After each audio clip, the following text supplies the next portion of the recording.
24-year-old Jacob Mizrowski to the game mound. That's who the Reds contend with. He'll get to taste the hill first in a matchup of super talents. It's lights, camera, action for him. Must-see TV. Swing on this! He struck him out! Jacob Mizrowski is throwing with velocity that no one's really ever seen a starting pitcher throw with. Got him! 104 again. Chase Burns has been pitching amazing. Struck him out! Struck him out! One of the most electric pitchers in the game. Swap throw, strike three. Struck him out. What can stop this guy right now? He is just an absolute beast. This is the pitching matchup of the night. If you love pitching, if you love stuff, if you love moxie, it's hard to top this. A divisional showdown, Burns v. Mizrowski. Got that right, John. You start looking at these two fellas, especially the emotion that they bring, the fact that they absolutely dominate the opposition. Yeah, this is where you buy a ticket. No doubt about it.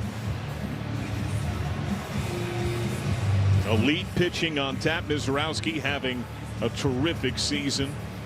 Reds trying to snap a 4-game slide. They have lost 7 of 9, 21 of 31. Brewers have won 3 in a row and 8 of 10. Full 9 for the Reds from St. Elizabeth Healthcare. De La Cruz, Stewart, Blade, Suarez, Lowe, Marte, Arroyo, Trevino, Friedel.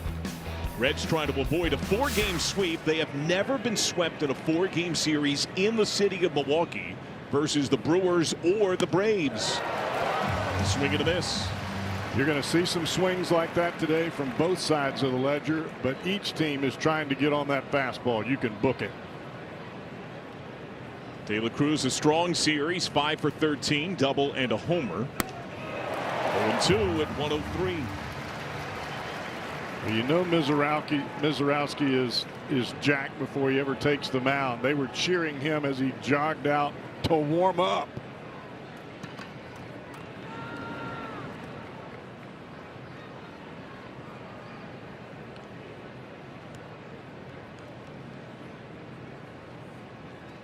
Oh, 2.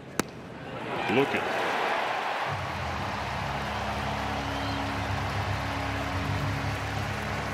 Well, this is Mizrowski to a T. He knows you haven't seen his fastball. He hasn't faced the Reds this year. He is going to be pouring that heater in there until you show him why he shouldn't. Well, one of the Reds' best equipped to handle heat is Sal Stewart. Stung a hit at 105 yesterday, was robbed on a ground ball to third. Also rifled a ground ball into a double play. Now, the Reds saw Mizrowski twice before one start, and they tagged him with 7 runs in 3 2/3. This seems to be a very different version of the tall and long right-hander. Well, the reason that the Reds were able to get on Mizrowski in those earlier outings, he pitched behind in the count, threw a lot of breaking balls off the plate. He didn't trust his fastball. He was not consistent with the fastball. He's consistent now.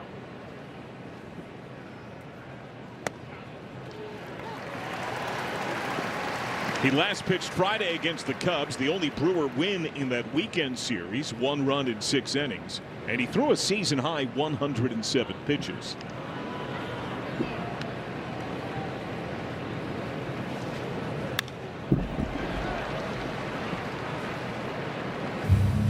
You gear up for the fastball every single pitch, because if you're not looking for 103, you're not. If you even think about a breaking ball, you're not hitting that pitch.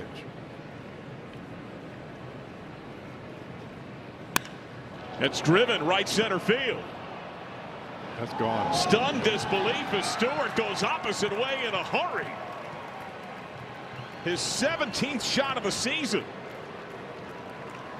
He caught up to the heater, and it's 1-0 Reds. He did it yesterday against Brandon Sproat, a fastball that was down and away, and he let it rip almost in the identical spot. And that's the one thing about Sal Stewart. I don't care how hard you throw, how much you can spin it, you will not intimidate him.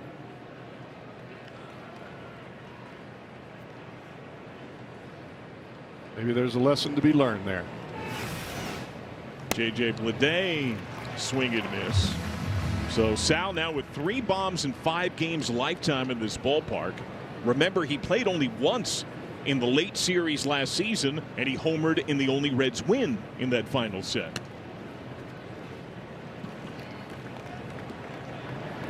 Now Bleday pinch hit. He struck out to end the game in the 9th yesterday.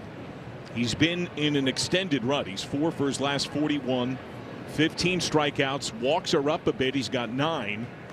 That includes going 1 for 16 against Milwaukee in that time.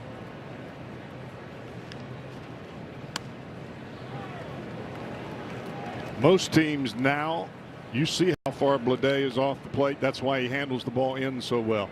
That's why that first month that he was at the big league level, he was turning on everything. Now pitchers pitch him on the outside part of the plate.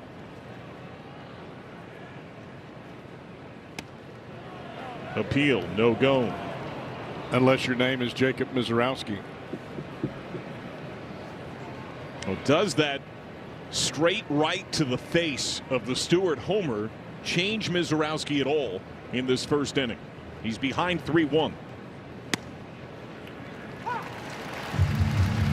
Well, I think you're still going to see the heater from Mizorowski, but if the Reds can make some solid contact with the fastball, even if it's an out, it changes the viewpoint of the pitcher on the mound. Hey, I've got to throw some more breaking balls to get that fastball where I need it to be. Foul tip, strike 3. Well, the only run he allowed Friday was a homer, one of the 2 hits he surrendered. He did lose 2 starts ago in Atlanta when he only gave up 2 runs in 6 innings.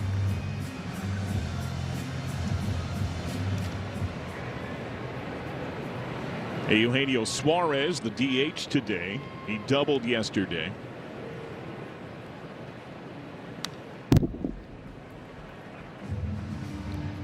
Now, the Reds are winless against the Brewers this year, 0-6. And entering today, Brewer pitching had only allowed 13 runs total. That was without Kyle Harrison pitching at all, and Mizorowski not until today. And they are by far their best in the 1-2 of their rotation.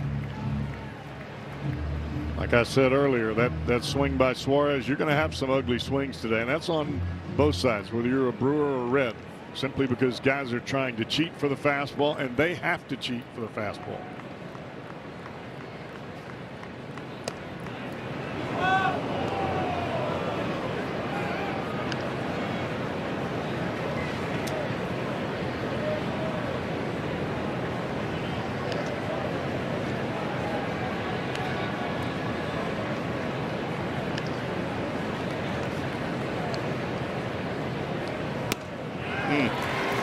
Throws him on the heater. Some cheese coming imported to Milwaukee. Chase Burns will go to the mound for the Redlegs. Sal Stewart has given them a lead.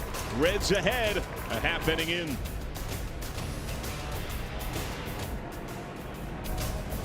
So I hammer the rudder and we go perpendicular. Mark that a win. That's nothing. I took the heavy dog at plus money. They went vertical out of the gate. Then they got outmaneuvered. Blew the lead. Tyler, we got a loser on our side. Reds stake to a 1-0 lead. Chase Burns takes the game back.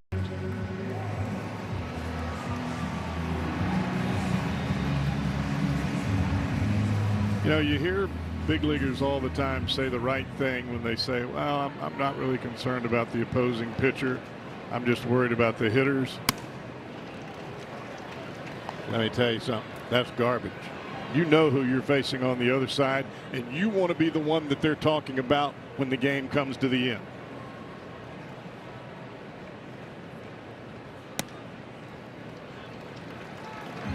Behind 2-0 on Yelich, who has more homers, 28, RBIs, 91 against the Reds than any one other opponent.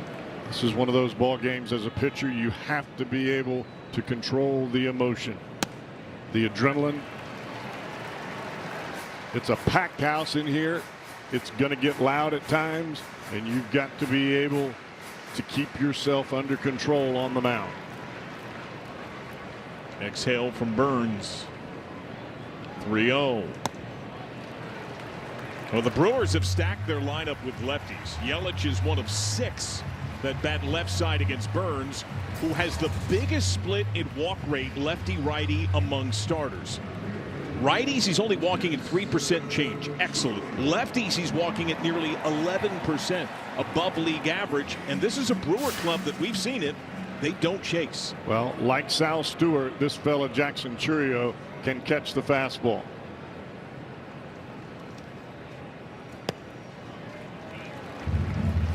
Chourio coming off a spectacular June. 10 homers that had him top 5 in the majors. His 25 ribbies, the second highest total in the month.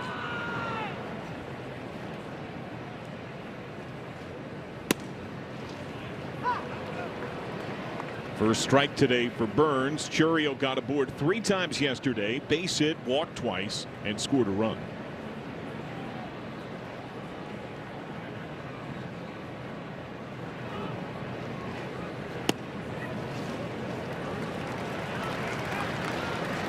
Now, Burns has only seen Milwaukee once. That was the last game of last season. He was the second man out of the pen following Nick Lodolo. He went 1 2/3 scoreless and hitless. Walked 2, did strike out 4.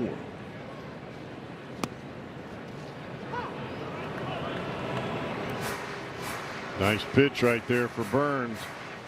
Breaking ball just caught the upper outside corner. You could see Chourio kind of shake his head a little bit. 2-1 fastball or 2-1 breaking ball. Arroyo and De La Cruz talk it over. Good pickoff look. Yelich plunges back in. That's one thing for Burns that he does well. It's not as though he's quick to the plate. That he's slow to the plate, but he has a great move. So you can't take any liberties at all over there at first base when you're taking your lead.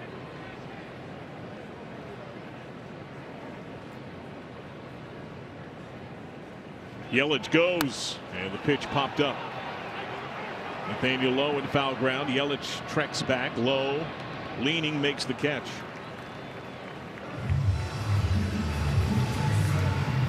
Reds defense from Tri-Health. Lede battling the sun in left. Friedel gets the nod in center. Marte in right. Infield of Stewart, De La Cruz, Arroyo, Lowe, and Jose Trevino.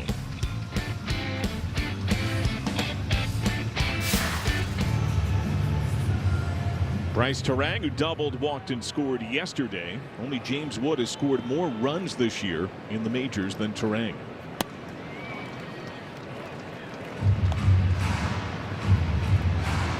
He's among many Milwaukee hitters who hit far better at home. .298 average, OPS over 900.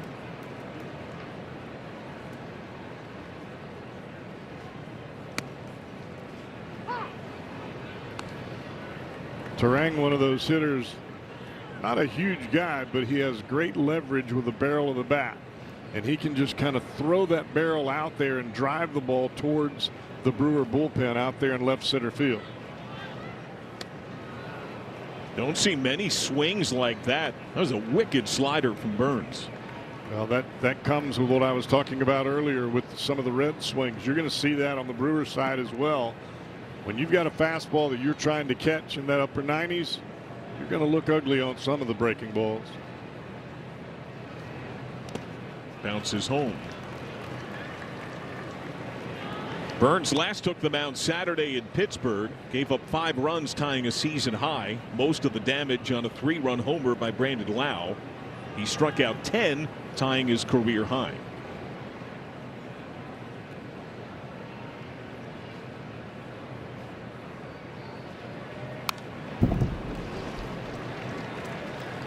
And that was a frustrating outing, I think, for Burns, especially that pitch to Brandon Lau. It was a breaking ball that he was just trying to get me over. It was late in the count. Get me over, breaking ball late in the count. That's trouble. Yelich goes, swing and a miss, strike 3, throw down, steal. Yelich is one of the most efficient base stealers of his era.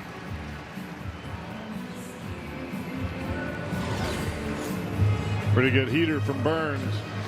Actually, breaking ball down and in.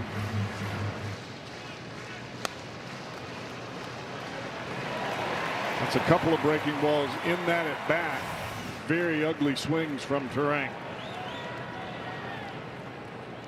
Now William Contreras.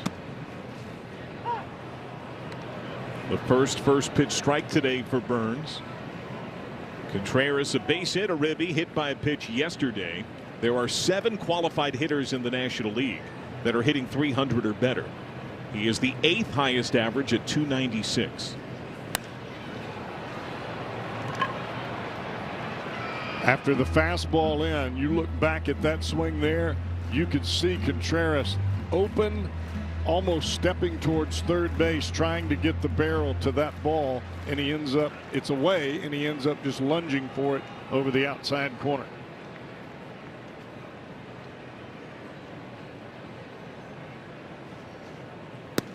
Oh, that's beautiful. Strike 3 for Burns. Couple of Ks. He strands the leadoff walk. 1 inning complete and a 1-0 lead for the Cincinnati Reds.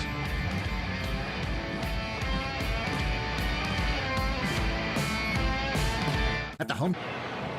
Now for today's The Home Depot working on a win. These are the top 3 men in terms of strikeouts by any one pitch, and for Burns and Mizorowski, it's been the slider and 4-seamer so far today. Nathaniel Lowe leads it off. First pitch fouled away.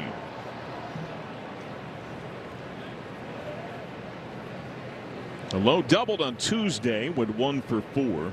Reds as a team have struggled significantly against high velocity. Against fastballs 95 plus, the Reds entered the day last in average, last in slug. How do you improve that? You just have to sit on fastballs and go after fastballs, especially against a pitcher like this where you're going to get a 60% plus fastballs. And if the at bat goes the way that it did for Lowe there, you tip your cap and you go get him next time. Threw 2 breaking balls to Lowe out of the 3 pitches.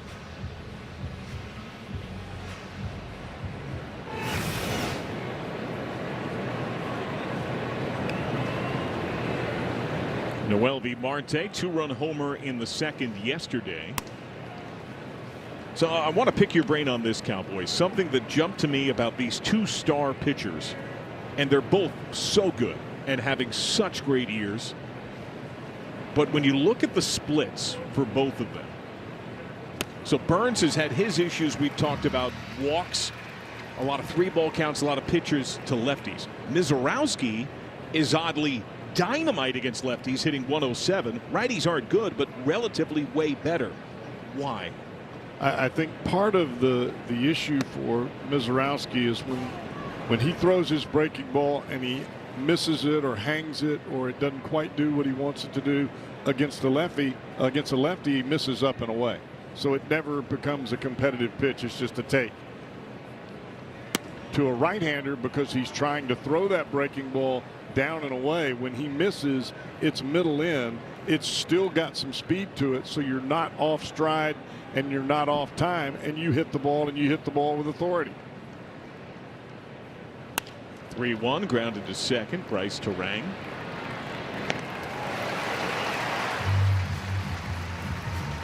And there's really no the strategy against Mizorowski has to be to go after the fastball. You can't go to the plate and say, well, we're going to work the count and take a little bit. If you do that, he's going to strike out every batter that walks up there, because he pounds the zone with fastballs, especially as the game progresses. Edwin Arroyo 1 for 3 yesterday, struck out a couple of times. You know, Terry Francona was asked before the game, how do you handle this exceptional heat? And he began his answer with, it's not one size fits all, because it depends upon the hitter.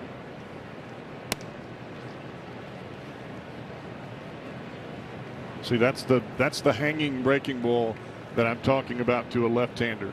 That's a non-competitive pitch. Nobody's swinging at that. Right-handed, that pitch is probably more towards the catcher's mass, and you are swinging at it. And he does it again. That's the kind of difference when you're facing a lefty and you're throwing a backdoor breaking ball. Even if you miss, you're not going to get hurt.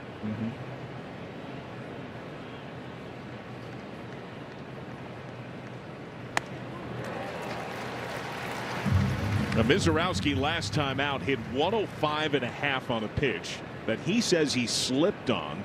It was the fastest pitch by a starter in the tracking era that goes back to 2008. May want to work on slipping more. He said that science says should be able to throw up to 108.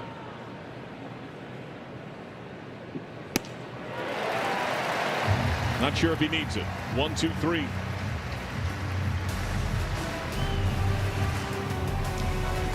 Levy. Attorneys you know, attorneys you trust. The at bat for Contreras. He gets a fastball up and in. He's thinking to himself, all right, they're going to pitch me in. You can see him step towards third. Very awkward swing. I'm looking fastball and I get that thing. Can't even pull the trigger. But against these two pitchers today, Burns and Mizorowski, they're going to be at bats like that. It's almost to a point where you have to have an educated guess of what you're going to get. A hypothesis, if you will. Look at you, full scientific method. 0-2 quickly on Bowers, who has had some extreme plate appearances on the series. He hardly saw pitches the first 2 games and did a lot of damage. 12 pitches, had 3 singles and a homer, then coaxed 28 pitches last night. Bowers is a very good fastball hitter.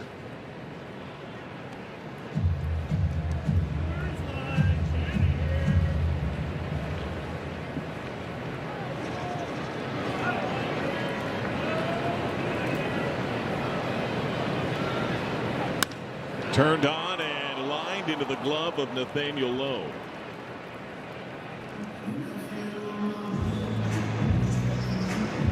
And that is the ultimate. I'm selling out for a fastball. I'm swinging no matter what. If it's down, I'm pulling the trigger. And you catch it on the barrel. It just happened to catch the glove of Nathaniel Lowe. Garrett Mitchell coming off a career day. His first 4-hit game. And John, this is not really one of those games, and you see these lefties lined up, Bowers, Mitchell, Frelick.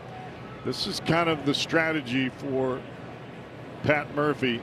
This is not one of those games where those types of hitters are up there to slap the ball the other way. That's not happening here today, because if you're up there to try to slap it the other way, you're going to hit it in the Reds dugout, or you're just going to flat miss it. It's going to be by you. You're just trying to get the barrel there, try to shoot the ball back up the middle, and hope you can make some contact.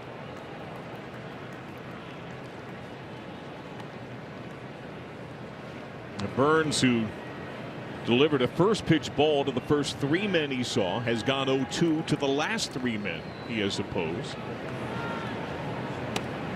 And by strategy with these 3 lefties, what I mean by that is you've got Bowers, Mitchell, and Frelick, all left-handed hitters, with Andrew Vaughn sitting on the bench, who hits left-handed pitching like it's going out of style. That is what Pat Murphy is waiting on as the game progresses. What he wants to do is have the opposing manager bring in a left-hander to try to face these 3 lefties in a row, because your pitcher's got to stay in there for three batters. Okay, I'm going to bring in my lefty. He's going to face these 3. Well, no, he's not. He's going to face the guy that's coming off the bench, and that would be Andrew Vaughn. And it's worked well for him. Now, you got to have a guy that's consistent. Vaughn has been rather consistent, I would say, against left-handed pitching.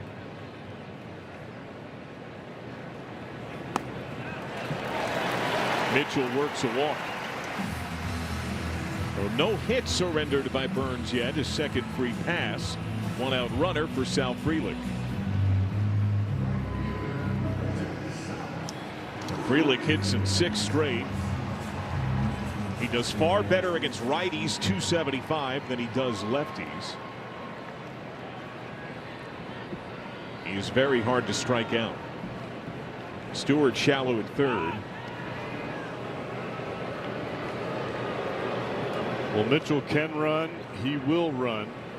6 stolen bases. He has been caught 5 times, but that just tells you he's going to try to run if he gets the opportunity. He goes, and the pitch is drilled. Right center field. Marte the call, the crisscrossing catch. And the runner broke from first, so they can fire into first base and double him off. And frozen near third is Mitchell, who never even tried to go back. Never picked the ball up.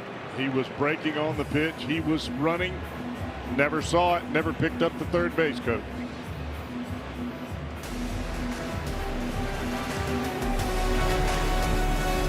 It's State Farm. Back on Reds TV, brought to you by RS. Jose Trevino leads off. 0 for 3 on Tuesday. Yanked wide by Mizorowski. This is one of those pitchers that Trevino has the better likelihood of shooting the ball between first and second base.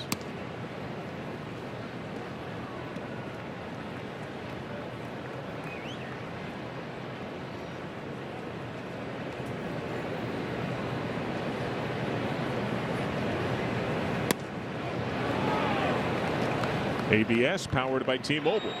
Previous pitch was called ball. The catcher has challenged. Did it nick the bottom of the zone? It was close. Just did. The pitch was a strike. The count is 2-1. Milwaukee has 2 remaining challenges.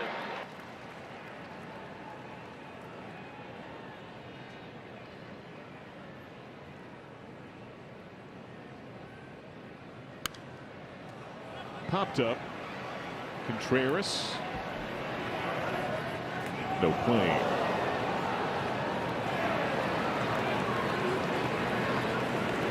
So Contreras and the Reds' other catcher Tyler Stevenson stand 1-2 in amount of challenges won this year. Stevenson has been phenomenal. Phenomenal. And I think you're exactly right, because I would look at the percentage more than the total. Stevenson's right almost 3/4 of the time. Contreras is in the high 50%. Hard ground ball off the glove of a diving Hamilton. And that was a hanging breaking ball. He was trying to get it away. And that goes back to what we were talking about earlier. That's why right-handers hit that breaking ball better, because it just hangs in the middle. It's hard enough to where you're not off step and off rhythm as a hitter, but it doesn't do anything. It just kind of spins there. Scored a single. Now TJ Friedl. Entering today, the current Reds had combined for 2 hits in their limited games against Mizorowski. One by Friedl, who bunts this to Hamilton. Great bare hand on a hop. What a play. And he gets the sacrifice down, but Hamilton, much like his teammates, a wizard-like defensive effort. Great read by Hamilton. He's watching the top hand of Friedl, and as soon as it slides up, here he comes. He gets a nice candy hop. That ball bounced up for him, but might want to take Jake Bauers out to dinner on that pick. That was awfully good by the first baseman for the Brewers. A chance with Trevino in scoring position for De La Cruz, who struck out looking his first time. Tried to check strike 1. That was in the zone. Reds against Milwaukee entering this game. 5 for 40 this year, men in scoring position. That's 125.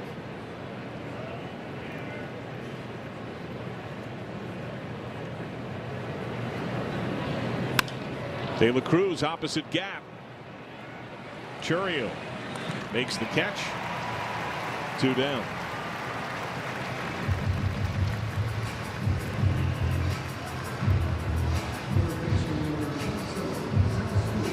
And I would say this is the kind of game, John, where even though sacrifice bunting in today's game of baseball is kind of thrown to the wayside, but with these two masters on the mound, you may be just trying to get a guy in scoring position and roll the dice that your guy may get a hit.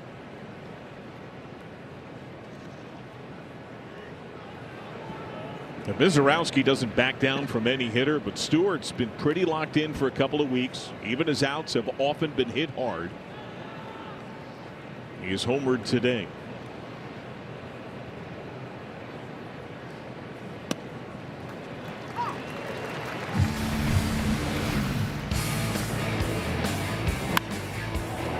Fastball up, middle, and Stewart, you could really see him, even though he pulls the hands in, he still gets the barrel and gets some bat speed to it. Almost got it. Well, the prior pitch was a 98-mile-an-hour cutter. You could see Sal begin to start his swing and stopped as the ball came off center.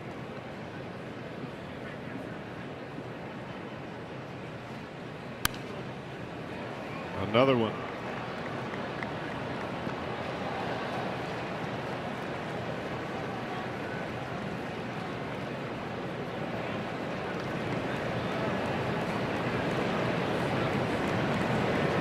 Stewart, the Reds' best run producer, calls time. His last 17 games, including today, 308. 18 of his now team-high 60 RBIs.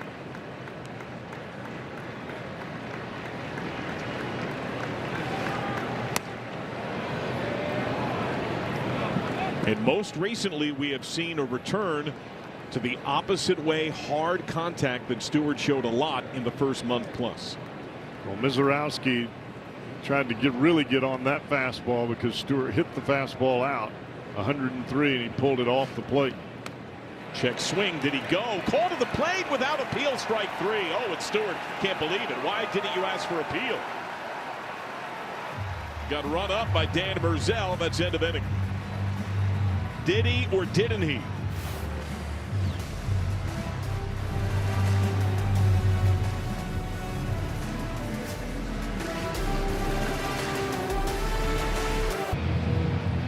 Celebrate America's 250th birthday at the ballpark on Saturday.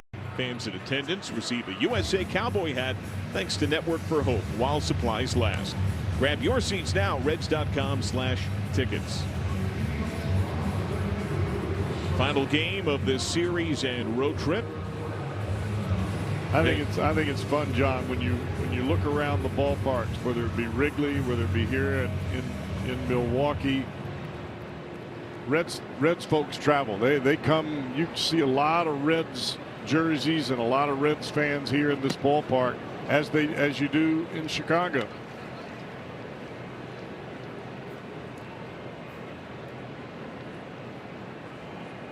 A number of folks around town during our stay. Cooper Pratt ahead 2-0. He was 0 for yesterday. He can pick it. That's a definite. But his bat has struggled. He's 1 for his last 22.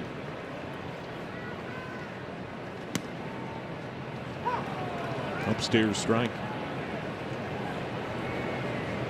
Burns lives at the top of the zone like few others in the ABS era. Well, he's got that great induced vertical break. He is on top of it and can really ride it up there.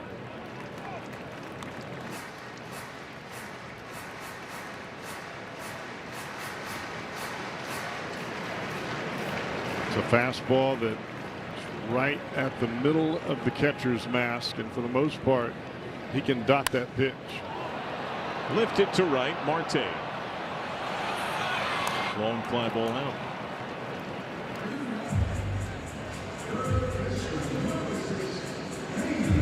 Well, at this point in the ball game, John, you begin to start to look at, okay, where is Chase Burns on pitch count? You don't worry about it so much with Mizorowski because the bullpen for the Brewers has been relatively solid.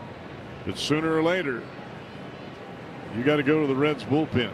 No matter how well that Chase Burns pitches, this game will be decided by the Reds bullpen, whether they do really good and they close it out or whether they don't.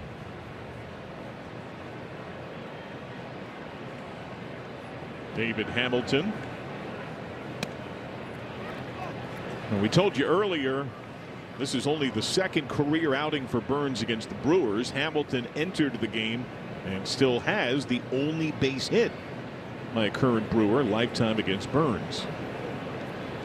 Grounded up the middle, off Burns' glove, and wilts toward Arroyo. He's got a base knock. The first today.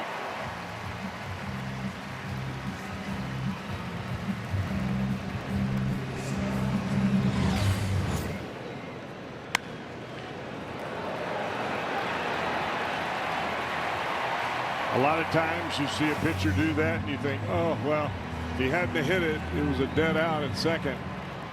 That ball's into center field if he doesn't hit it either way. Hamilton's their best base stealer.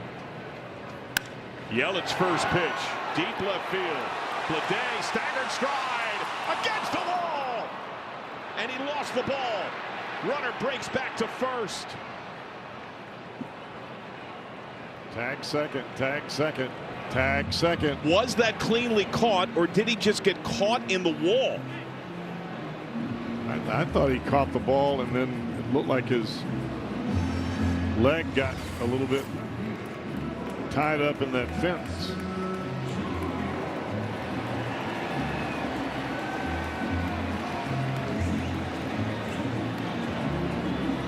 He did bring it in cleanly, just got his cleat caught. Got stuck in the bottom of the wall. Looked like his cleat went up underneath that fence. No, 2 down, Hamilton to back at first. Churio is foul popped to first base. Pick move and a bouncer handled well by Lowe. But as I mentioned earlier, John, the 2 hitters in this lineup that'll really sit on fastballs and guess, and they can catch up to them. Wilson Contreras, Christian Yelich. Yelich did it there, drives it all the way to the wall.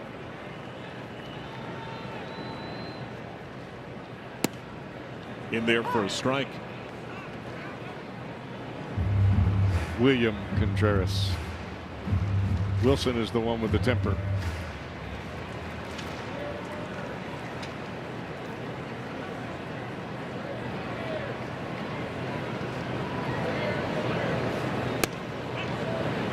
Hamilton has a team high 17 steals. Has him top 10 in the National League. He is the 2nd fastest Brewer, bested in sprint speed only by Mitchell. I love watching. Runner goes, check swing, it's a strike, throw down, is late, did he overslide? Safe. He somehow kept that extended left toe on the bag. I love the setup from Trevino behind the plate, especially with a pitcher like Burns. That way Burns doesn't get caught up and just rearing back and throwing everything in the middle of the plate. You can see Trevino moving side to side. After the 0-1 pitch, he was sitting over in the left-handed hitter's batter's box, wanting a pitch off the plate, thinking that the runner may go. And Arroyo did what they're all taught. He kept that tag on. And somehow Hamilton kept that foot on the bag. So he's in scoring position, a potential tying tally.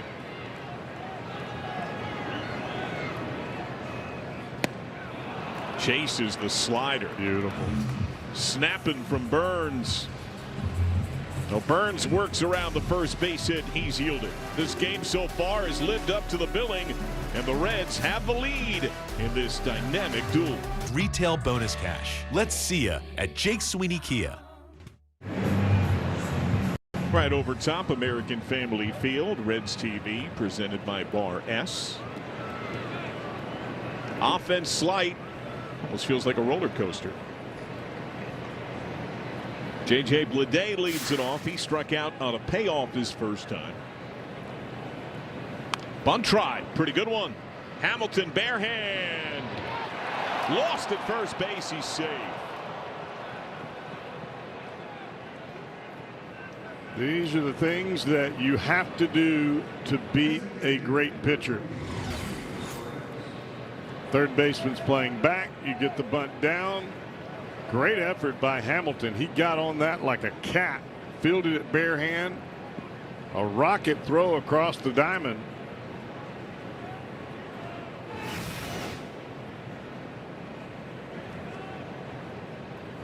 Eugenio Suarez struck out looking his first time. I mean, even if Bowers catches that, which he did not, I think Bleday is safe.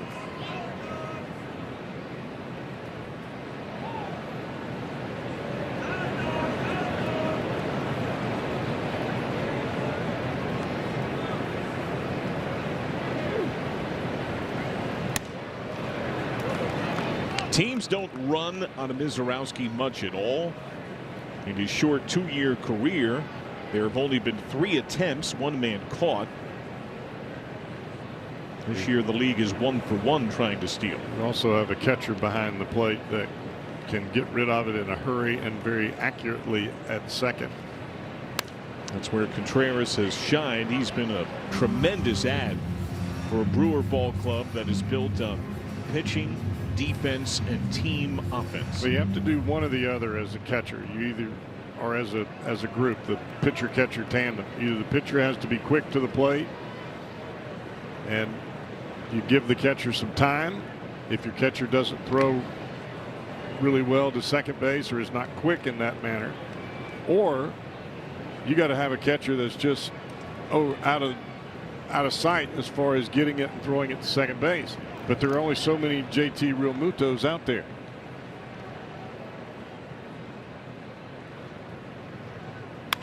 Oh, yeah. Chipped into right. Serve me. That falls down for a hit. Bleday steams through second. Scooped by Frelick. He has to concede the bag. A head first slide into third by Bleday. And the Reds have men at the corners with nobody out. You don't see this often, maybe not at all, from Suarez, where he cuts down on his swing and is just looking to shoot the ball the other way to try to get the ball into the outfield. He does it there. It results in a phenomenal play for the Reds. You got nobody out, runners at first and third. Nathaniel Lowe struck out on a curveball first time. First pitch lifted. Shallow left center. Pratt from short.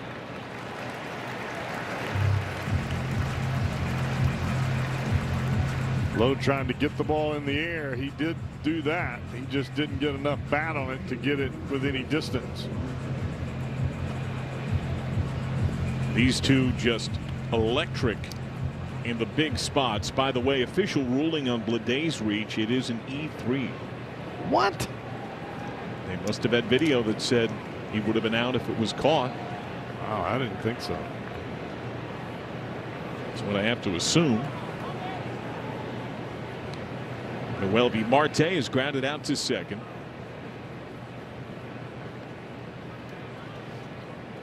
First pitch, baby. club beyond short, base hit. Bleday scores. Suarez up to second. And the Reds have a 2-0 lead on the solid single by Noelvi Marte. Well, I think Jim Day was talking about this prior to the game. The Reds Noelvi Marte, you can't throw it hard enough for him. He is quick. He gets those hands through there. The harder you throw it, the harder he hits it. Hardest hit ball of the day, 109.5. Edwin Arroyo struck out his first time. First pitch fouled away.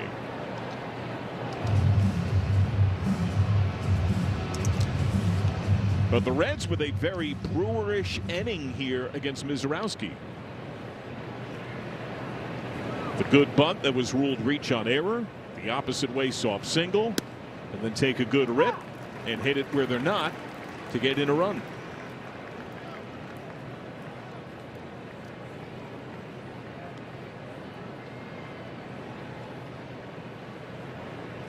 Chance for more. 2 on, 1 out.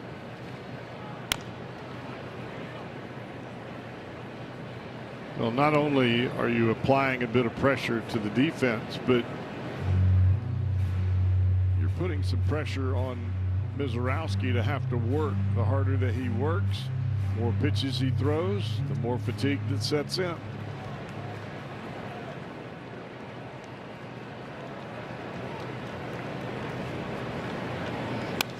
Fouled back. Well, this inning, you were on it from the start, Cowboy, talking about being aggressive. Already 3 of the plate appearances were decided on 1 pitch. Suarez took ball 1, but Arroyo also offered at the first pitch. Time here for Arroyo.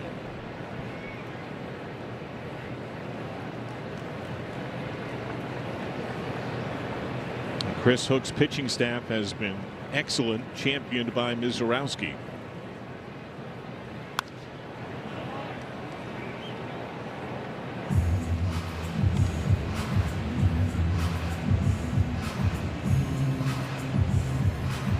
Mizorowski has only given up more than 2 runs 3 times all year. They all came in the first month of the season.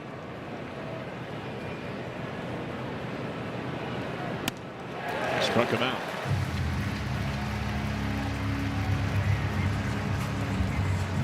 Our UC Health pitch tracks. Looked like a backdoor breaking ball. Dropped it right on the outside corner. You got to swing at it. It's a strike either way. Just had him a little out in front because of the speed variant. Is this giving Mizorowski a breather? Is this discussing strategy? I think it's giving him a breather. That was an extended at bat by Arroyo. Reds have already popped him for a run this inning, and it was not a home run. It was a worked run. Jose Trevino hit a ball hard that went off Hamilton's glove for a base hit. There's a gap on that right side, even with Bowers off the line.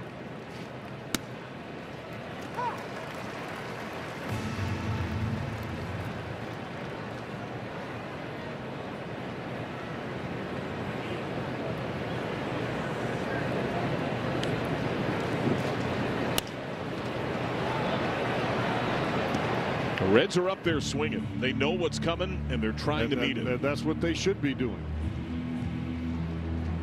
Got a guy that doesn't walk anybody, and he strikes out a lot of guys. He's pumping it in there. Way high. But the thing that Mizorowski does not do consistently is throw in. He'll throw into lefties. He doesn't throw into righties. So you can lean on that plate a little bit.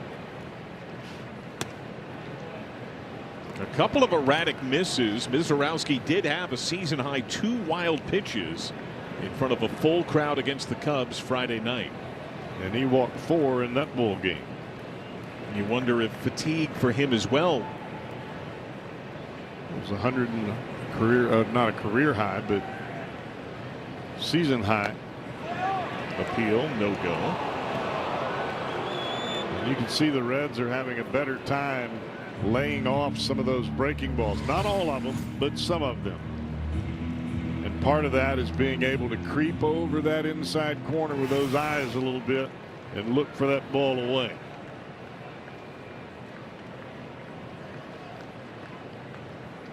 Great AB by Trevino. He's brought it back full. Runners will go. That is walloped down the left field line. What's the English on it toward the pole? He got it. Oh, he got it. I can't believe it. Home run, Jose Trevino, a 3-run shot, and the Reds have a 5-0 lead on Mizorowski and the Brewers. His first home run of the year could not come at a better time off a better pitcher. How about that? From down 0-2 to the payoff home run.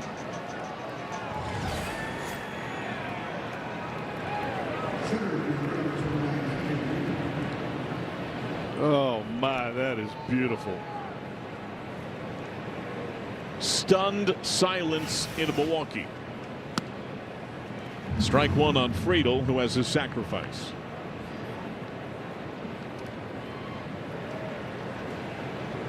A huge homer.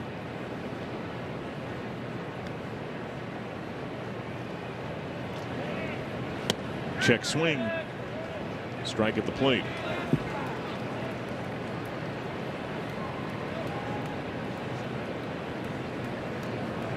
This matches the most runs Mizorowski has ever allowed. He also did so in Cincinnati in mid-August of last year and against the Mets in early July.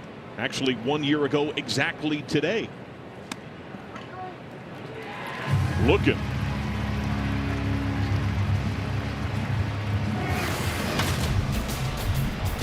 What a shot by Jose Trevino.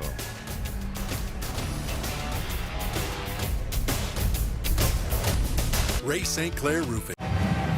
What an exclamation point. A 3-run bomb by Jose Trevino. The capper in a 4-run fourth. Bryce Terang leads off. Chase Burns pitching with a 5-run lead in Milwaukee, ahead 0-1. And now Trevino shifts to what he does best, and that is guiding pitchers, especially Chase Burns here in this instance. Quick outs, that's what you're hunting for, because you're trying to get Burns as deep in this ball game as you can get him. Still south of 50 pitches. Sharply to short. Booted by De La Cruz. Terang is on. First error for the Reds today.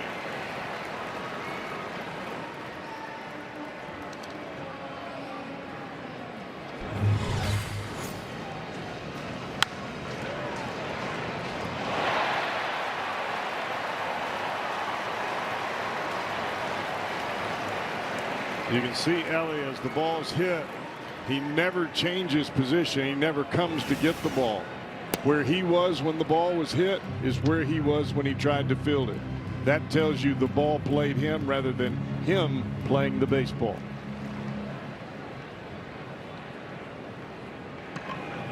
Contreras calls time. He struck out looking in his first at bat on 3 pitches.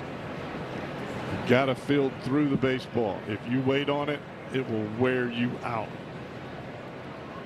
That's the 6th error this year for De La Cruz. In the air, center field, Friedel.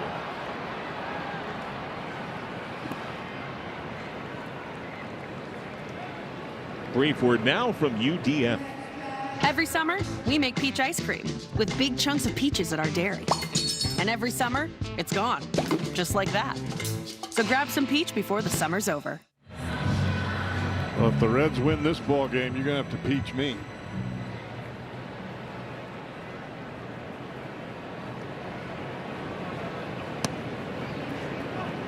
A miss to Jake Bauers. What is your go-to ice cream flavor? Cookies and cream. Bauers lined to first his first time. Check swing. Just don't fall asleep with it laying on your stomach. It doesn't look good when it melts and you wake up in the morning. Were you covered in like a glaze of cookies and cream? That's not what I thought it was. Are we talking a pint or like a quart? We're talking about a half gallon. Runner goes. Throw down. Got him. The leading De La Cruz dropped the tag on the diving Terang and nabbed him. Have a game here in the first few innings for Jose Trevino. Boy, he got rid of this ball, and I mean right now. Forget the form. I'm getting it out of my glove. I'm throwing it as quick as I can. And a nice catch and tag by De La Cruz.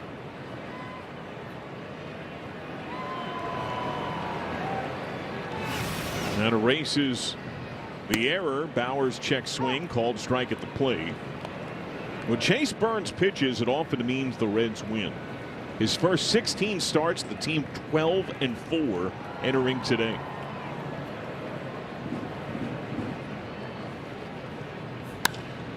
Smash to center field. Friedel going way back. Deep center. He got it. You want him to be efficient? How about a 10-pitch inning? That's what I'm talking about.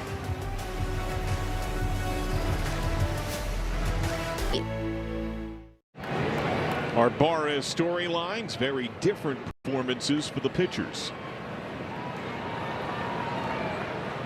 Well, the Reds have done some things today that we don't normally see them do, and that's bunting, trying to play a little small ball against a flamethrower instead of trying to swing to hit the ball over the fence. And they've hit the ball the other way. In case in point is Eugenio Suarez. We've not seen Suarez take a swing like that probably the whole year. One phrase from Terry Francona's availability today that now rings after having seen these first few innings. He thought there was a need for the team to play a little more old school, and a lot of that was presented in presenting targets for pitchers. Chip to shallow left center. Mitchell has it, but I think we've seen a little taste of that in a lot of different areas of this game today. Yeah, I think we see it early in ball games where the Reds come out, they're aggressive, they're doing fundamentally correct things, but then as the game goes on, it's like the page turns. You're winning 2-1 or 3-0, and all of a sudden you fall back into, all right, I'm just trying to swing, I'm trying to get my numbers, today. That doesn't work.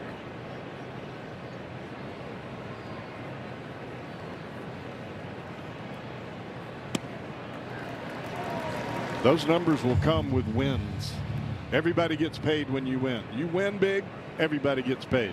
You don't have to worry about all those numbers. You win, you get money. Sal Stewart today is homered. He struck out a check swing without appeal in the third.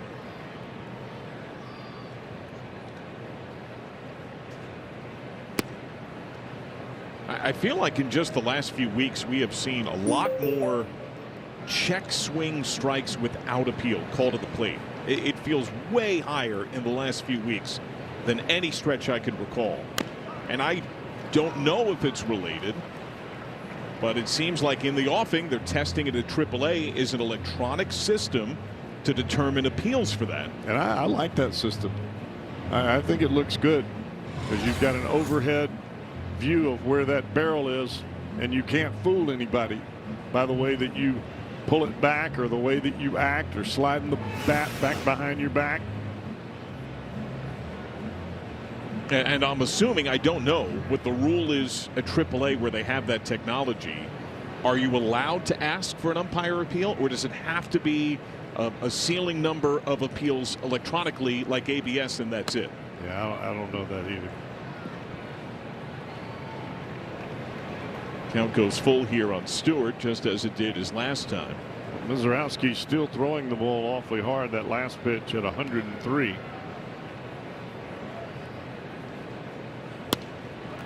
Looking. Well, the Reds today have become just the third team. It's only the fourth team. It's only the fourth time that Mizorowski's allowed multiple homers in a game. Happened twice last year in New York against the Mets, a year ago today, against St. Louis last September, and earlier this season at home against the Blue Jays. Of course, because they changed that from a hit to an error with Bleday, only 2 of those runs end up being earned. Swing and a miss. Actually, it may only be 1. Yeah, it's only 1 of the 5. Because that began the inning, so in theory the Arroyo strikeout would have ended it before Trevino homered, and Bleday doesn't count because he reached on an error. And that helps shield Mizorowski's ERA that's still sub 1.5. Make no mistake, that's what it's all about. Struck him out. He's got 10 Ks, but the Reds have a 5-0 lead.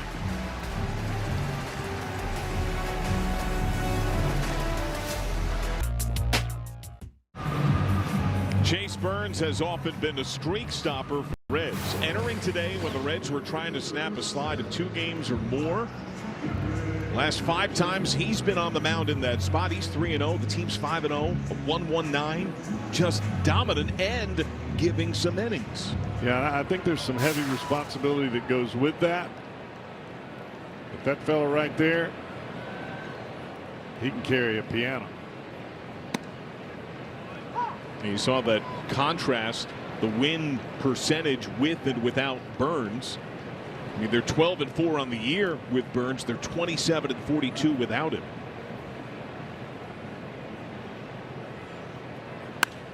Mitchell lashes one to left field. Bleday in steep retreat. Deep corner. Got it. He was a home run shy of the cycle yesterday when he nearly had one off the top tier of the wall. Brewers are on the board. It's 5-1 Reds.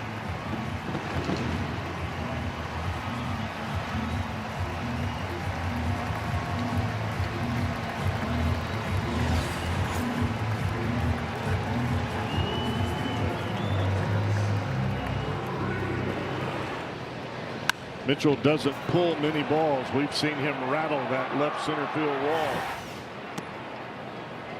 That kind of swing right there, that is really letting the ball get deep and still squaring it. The ball had no slice at all.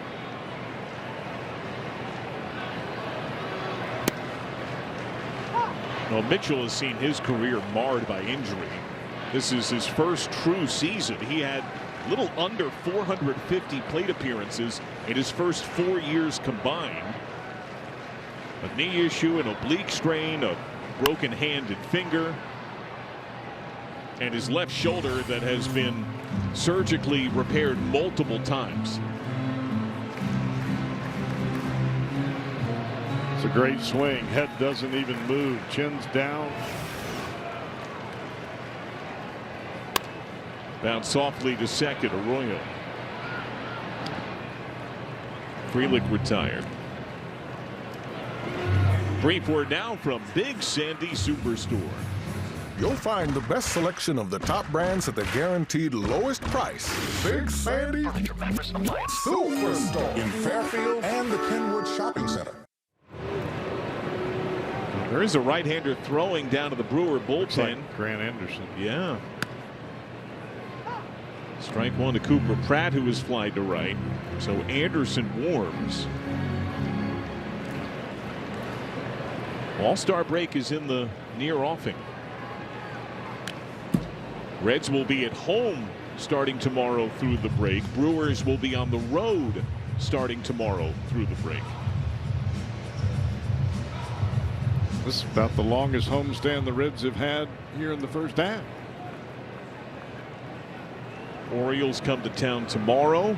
They have lost 4 of 5, 6 of 8. They're off today. Orioles, Phillies, Cubs. That's right.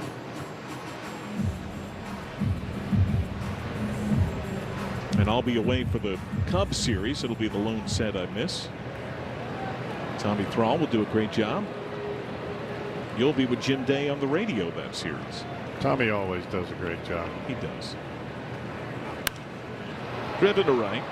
Marte fading back.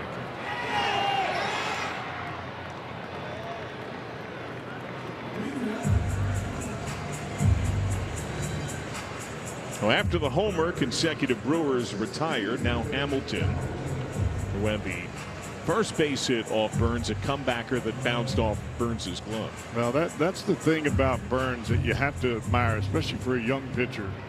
You give up a blast, doesn't matter if it's a solo shot, grand slam, 3-run shot. I don't think he's given up a grand slam, but he just comes right back at you. It's not as though he backs off.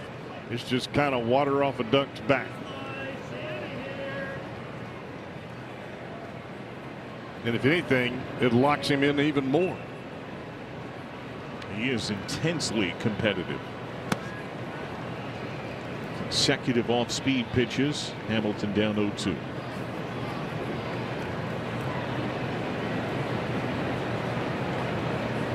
Bleday cheats in a touch toward his right.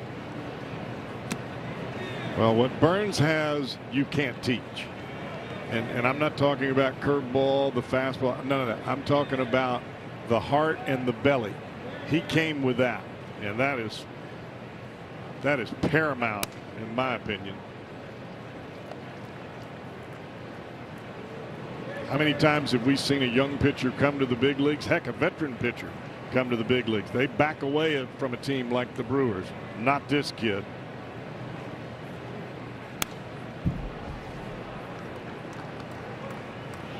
I mean, he did have to figure it out right out of the gate.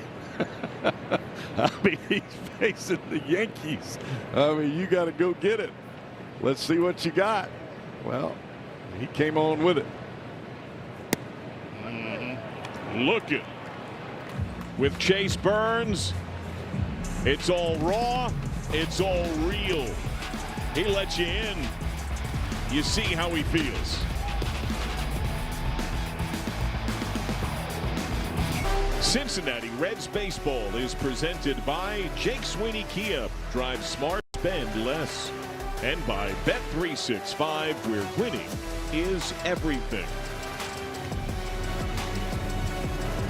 Well, sometimes some teams do beat the Miz. Jacob Mizorowski on the hook as things stand. 5 runs, 1 earned. He is out of the game. Ties as his shortest outing of the season. The 5 runs tie a career worst. Grant Anderson, our Skyline Chili, called in the bullpen. We've already seen Anderson once in this series. Sidewinder. He's got some velocity from that sidewinder.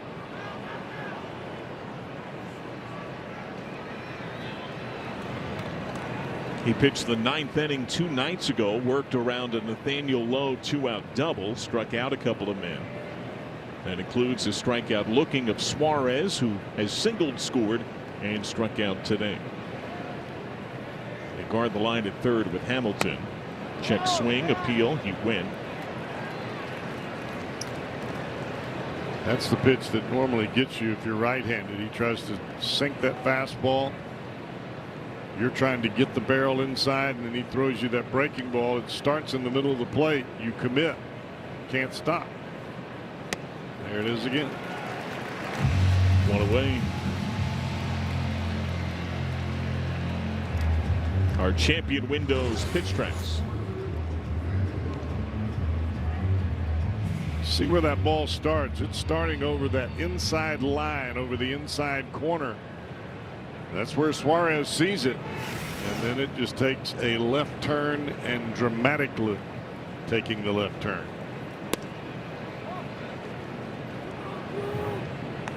Lowe has struck out swinging on a curveball. He's popped to short.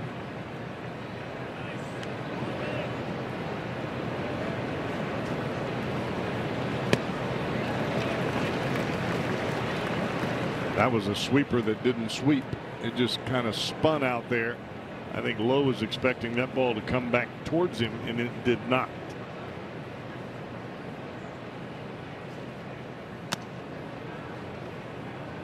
Foul tip, strike.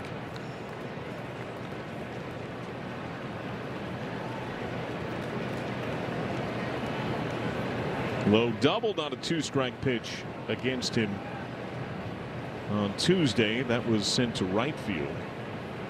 My days of the week are so off, Cowboy. I'm convinced today's Sunday. I know it's not.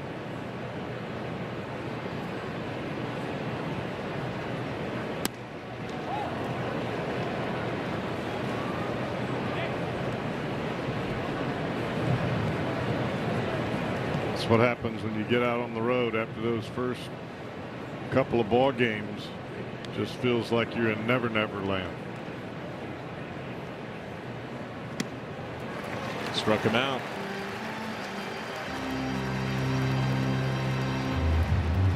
At each and every home game, if a red hits the Toyota hit and win sign, one lucky fan wins a new built-in the USA Toyota Tundra.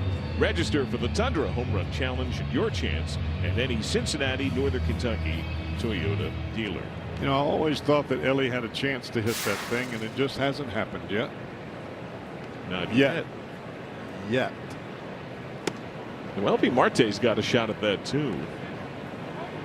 Ribby hit first pitch he saw in the 4th. He later came around. I think Marte would have a chance if it was in left center. Right center.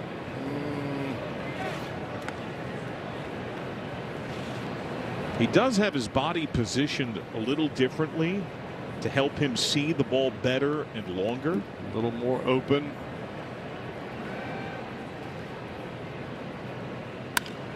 Grounded right side. Terang. 1-2-3.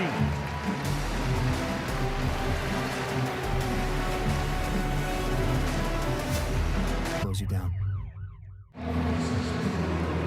Toyota game summary. Chip Burns still cooking. 1 earned, 2 hits in 5 innings. Jacob Mizorowski 10 strikeouts sure, but 5 runs, granted 1 earned in 5 frames. Huge homer by Jose Trevino. Solo shot by Sal Stewart.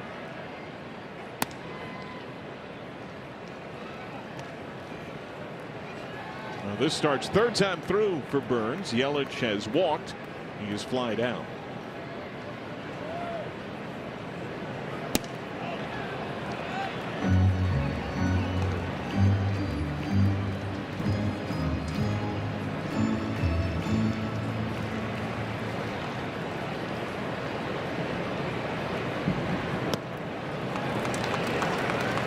Yelich's walk came on 4 pitches. That began Burns' day.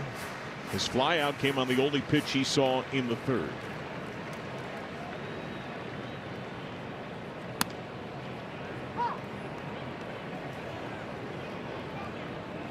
Just seemed to tickle that outside edge. Both teams have 2 challenges. Looked like that was away.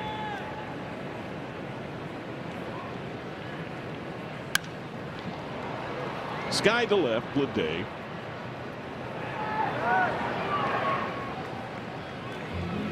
What do you see in Burns this afternoon? I think he's been aggressive at the top of the zone. And because he's been aggressive at the top of the zone, he's gotten some check swings and some ugly swings on that breaking ball.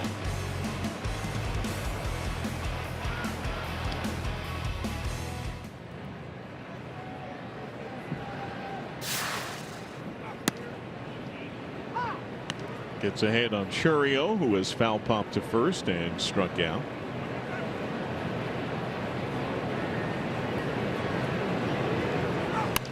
I don't think we've seen one changeup today. No. I don't know that we will see one with the way he's going right now.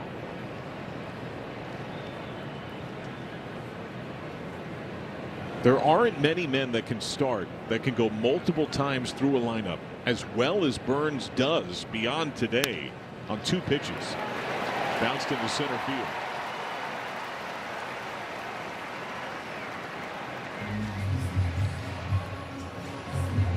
That was a breaking ball he left on the plate. I don't know if that was on purpose or if it just kind of stayed up on him.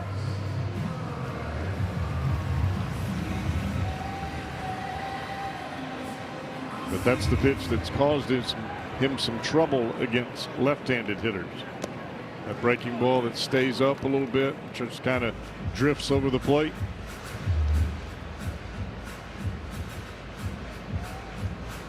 Turang has reached on error, but caught stealing, struck out. Churio 6 steals, caught once. Jose Trevino today has an enormous 3-run homer and a man caught stealing, 4th time in his career. 3 with the Yanks, now 1 with the Reds, that he's gone deep and caught a man trying to steal a bag in the same game.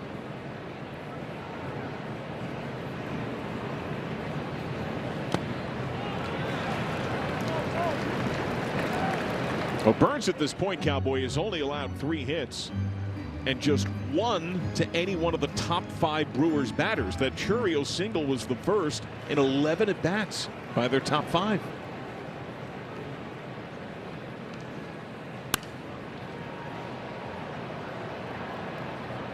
Well, where Burns has made some progress against these left-handed hitters, he's thrown the breaking ball in. He's thrown the fastball at the top of the zone, but he's been able to hit that outside corner somewhere along the line later in the count, and that's helped him. That's where he's gotten the pop-ups to left field. Tall and tight target, taken opposite way, bounces up Bleday, curling corner. Windmill is on. Churio rips around. Throw in cut by De La Cruz. Churio scores. Turang double. It's 5-2.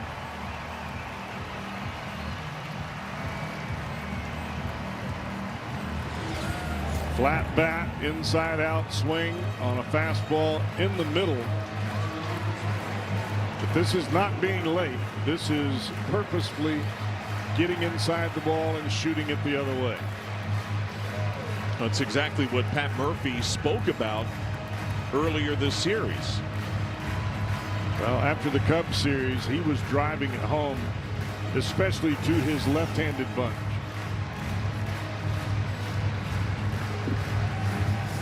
They want to be able to bunt. They want to be able to hit firm ground balls through the left side and take the hits down the left field line or the left center field gap. That's what they're looking to do. That allows them to stay on the fastball longer and not pull off the breaking ball. Contreras has struck out, fly down. Bounce back to Burns, flip to second, a rundown for Turang, chased at by Arroyo, flick to Stewart. De La Cruz got him. Nearly a chance to double off the batter runner Contreras, who dives back into first base. Nice presence of mind by Chase Burns to check that runner at second base. And because he checked him, he's able to get an out. And now you've got a slower base runner on the base pass and no runner in scoring position. 1-4-5-6 on the fielder's choice.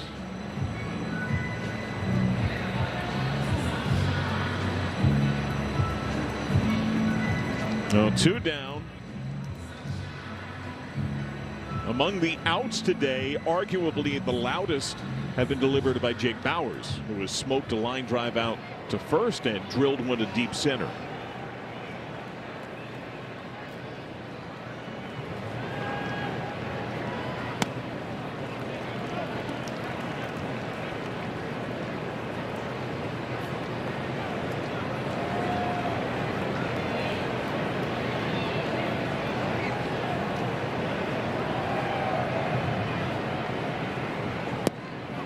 Downstairs, Bauers is having a breakout year, already a career high 15 homers.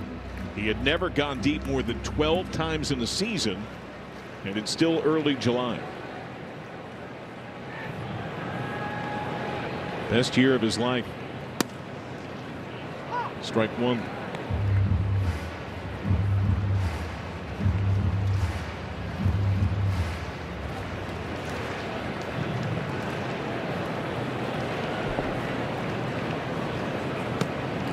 Three and one. Lose Bauers. On deck is Mitchell, who has been scalding hot and has homered already today. He could come to the plate as the tying run.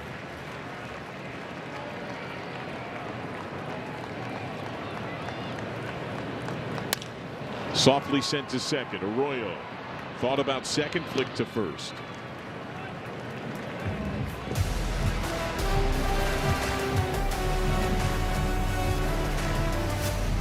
The Lunchables effect.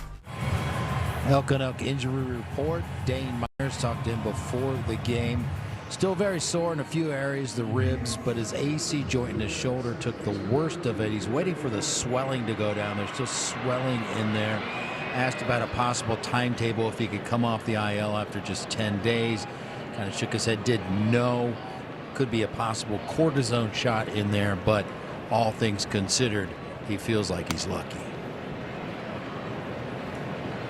It still stuns me each day that I've seen him in the clubhouse, because, you know, certainly the soreness is obvious in there, but the fact that he's in the clubhouse and walking around and getting some other kind of work in, it's almost a miracle based upon the violence with which he met that wall. Yeah, he's fortunate, number one, that he didn't have a neck injury or a head injury with the way he hit the wall. And I also think that he's fortunate that he didn't hit his shoulder in such a way that it dislocated his shoulder, and then he would have a labrum problem. AC joint you can live with. It's going to ache and it's going to hurt like the dickens, but you can get past that. Arroyo has struck out twice today. Brewer pitching has set down 7 straight. And it looks like the Reds might have a pitching change in the offing. Both bullpens have activity. Lefty Jared Koenig is up for Milwaukee, but Sam Maul throwing in the Reds bullpen. Arroyo pumps it up.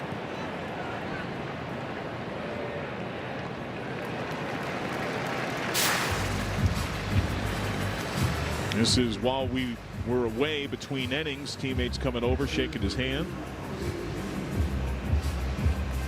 It usually doesn't come until he's done. I think that would indicate he's done. 89 pitches. What a game for Jose Trevino. 2 hits, including a huge 3-run homer from 0-2 to 3-2. And he sent it down the left field line. This one bouncing to short.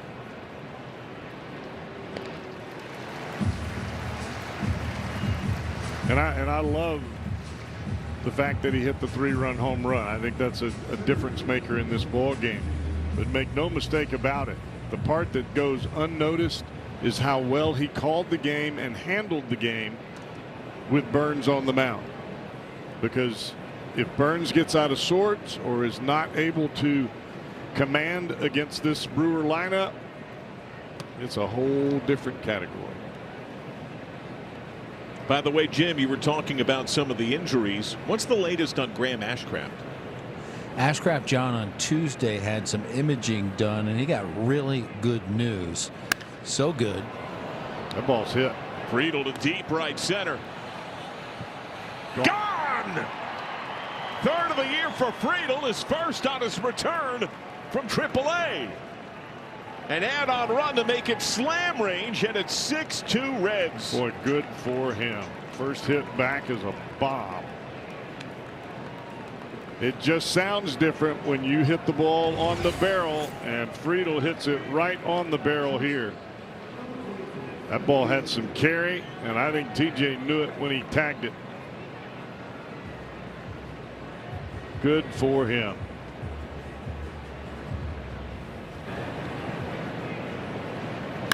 You never know, John. Those kinds of swings might get you right back in rhythm.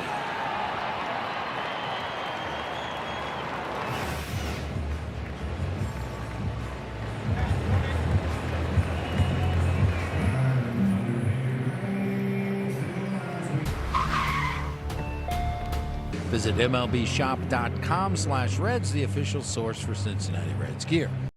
Quickly finishing up on Graham Ashcraft, got re-imaged on Tuesday. It was good news. They were able to turn him loose on baseball activities. He's throwing plyo balls now. Still a long ways off, though. We're looking at an August possible return for him. Well, thank you, Jim. Jarrett Koenig is in. That first pitch almost got De La Cruz as they elect to turn Ellie around.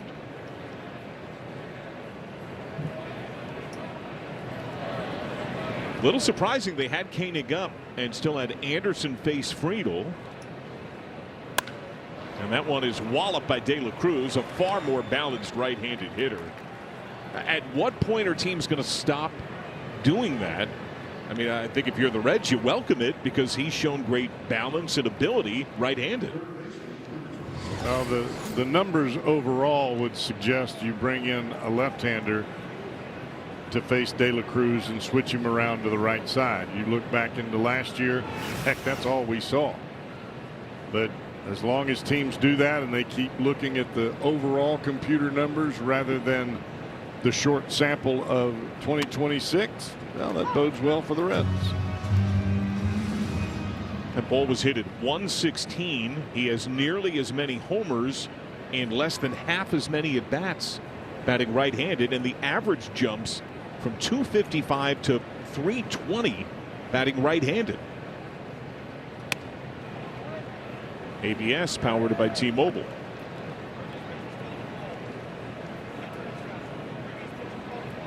I think Sal's going to win this one. This was, I think, called by Contreras. Oh, well, he's going to lose it.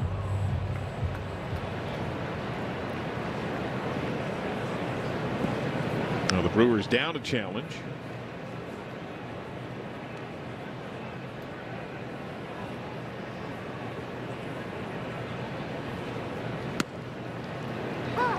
ABS now for Stewart, powered by T-Mobile. Microphone not working. And Sal wins this one. And this feels like a matchup that could aid Stewart, who has homered once, struck out twice today. He's right a lot on ABS.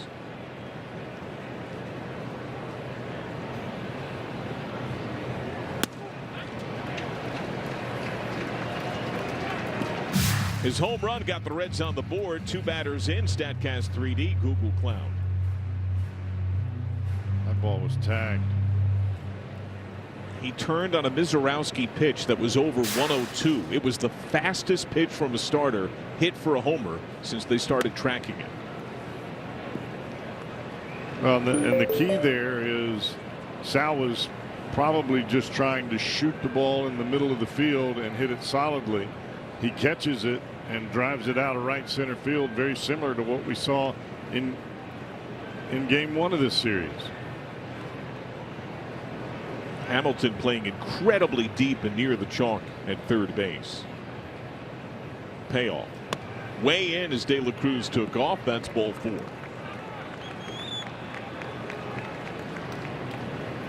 That's the first walk drawn by a Red today.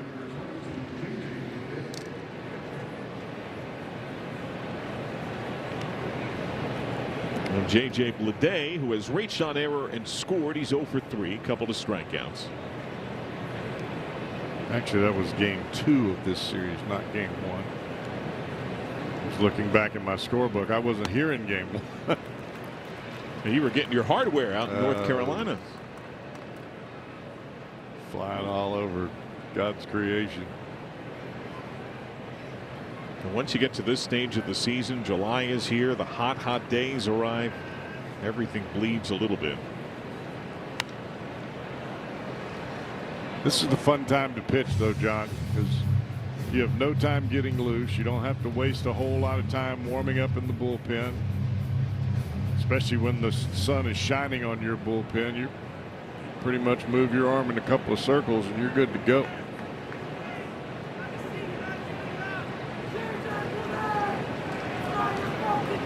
Big leads for De La Cruz and Stewart.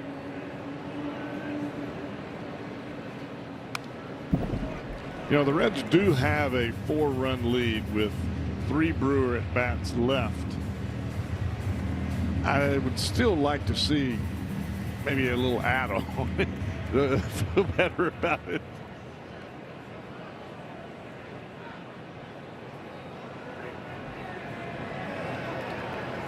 Contreras away.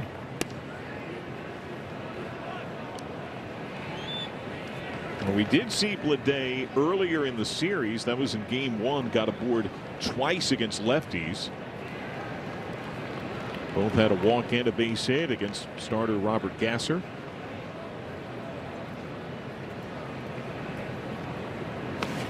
Two and two. Well, with Ellie at second base, any ball that's hit, even if it's a flare, he's got a chance to score. You can just drop it. You can find some semblance of outfield grass. Put yourself in the RBI column.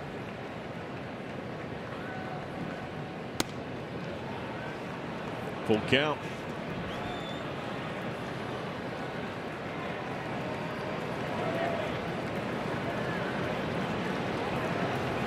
Every pitch has been away from Bleday.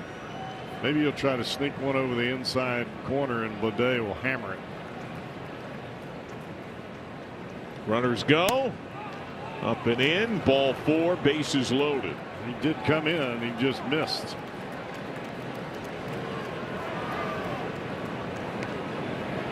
And while the hits have been noticeably down for Bleday the last few weeks, he is walking more. They're full for Suarez as Koenig gets a visit. Maul has been ready for some time in the Reds pen. Looks like Milwaukee has action coming. They have a right-hander up. Oh, Joel Kuhnel.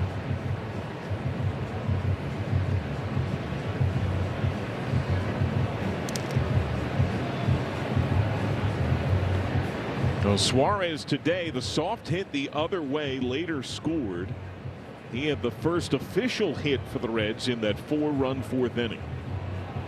I think that meeting on the mound was as much to stall to give Kuhnel some time to get loose, and in case this inning gets a little squirrely for the Brewers. And this is where Milwaukee's been caught a little in between. He had Koenig come in after Friedel homered. Then the turned around De La Cruz hit the ball hard. He had to face the powerful right-hander in Stewart. Bleday worked a left-on-left walk. Now you have a righty getting ready who can't enter to face Suarez. He gets the lefty, and the left-handed low is on deck.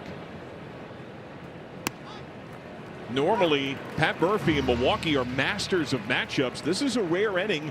Granted, they're trailing. That's part of it, where it seems like it's off. Yeah. So there's potential here for the Reds to do what you're asking for. Add on, pull away.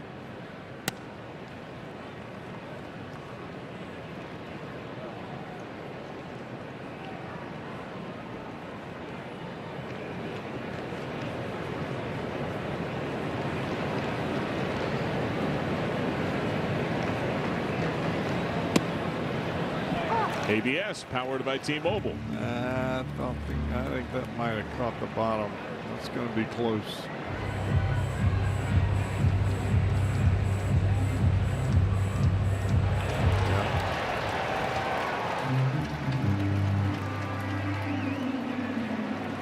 Suarez had a grand slam just a couple of weeks ago in his 2-homer day.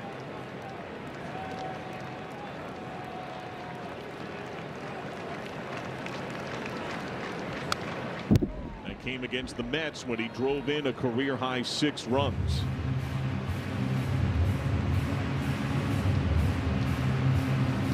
I find it interesting that hitters swing at pitches that are out of the strike zone when you throw the first of that off-speed pitch for a strike. Went changeup bottom, got the call. Went changeup 3 or 4 inches off the plate. Suarez took a hack at it. Lifted to routine right. Frelick. Reds do add on a 2-out solo shot by T.J. Friedl.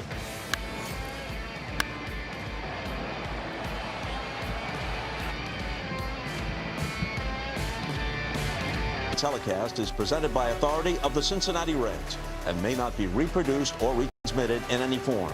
And the accounts and descriptions of this game may not be disseminated without the express written consent of the Cincinnati Reds. Come cheer on the Reds when they take on the Orioles. It's a 3-game set. It starts tomorrow night, holiday weekend. It's presented by Baby Ruth. Visit Reds.com/tickets.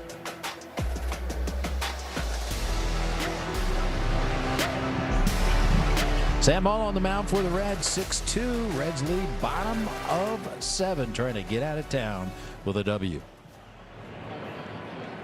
Well, thank you, Jim. Faces lefty Garrett Mitchell.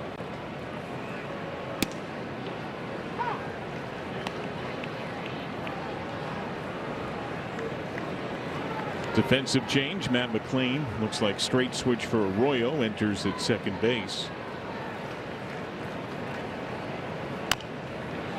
Chopper, maul, field and flip. Nicely done.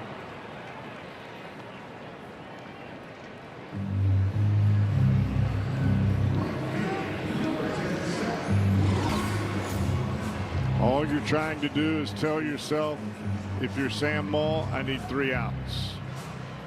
I just need 3 outs. Now I only need 2. Try to make it as simple as possible. Don't overthink it. Sal Frelick has flied into a double play and grounded out. Stewart creeps at third. He's on the grass. Bunt yanked back. The double play was bewildering. Mitchell was off on the pitch. He had walked from first base and must have thought the ball got down or thought it was end of inning, because he was nearly at third and never even tried to go back. He just stood there and watched as the Reds flipped it in and doubled him off at first base.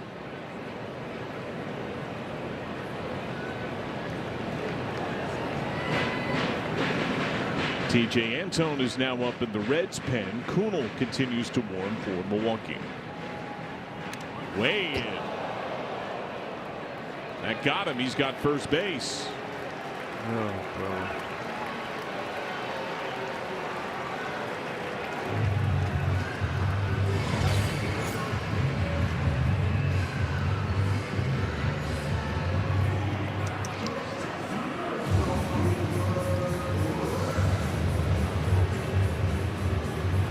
Are you surprised Cooper Pratt is hitting here? Not right now. 6-2 ball game.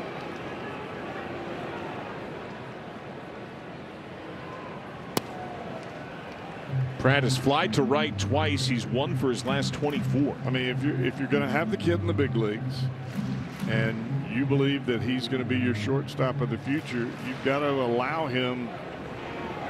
You got to allow him to play, and there are going to be some failures. It's not going to be perfect, but the best case scenario is not trying to grow up at the big league level. That's hard, but that's what this kid is being asked to do. Frelick a threat to run. Lowe cleans up that toss over to first. And I think Pat Murphy is trying to put him in the best possible matchups and put him in ball games, start him in ball games where he feels like he's got a chance.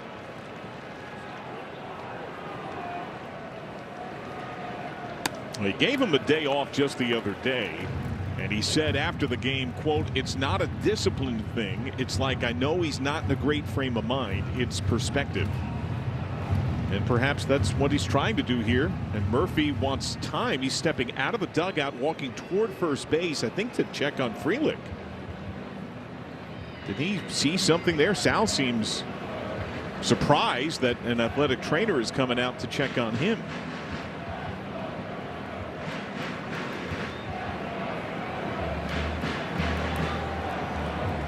And this may be very well a little bit of gamesmanship to have Moss sit out there without throwing. It's a 2-ball 1-strike count. There's nothing wrong with Sal Frelick. This is as much about trying to figure out a way. How do you get back in a ball game when you're down by 4? Walks, and that's what Pat Murphy is trying to do here by slowing things down a little bit and putting a little bit of stall on Sam Moll.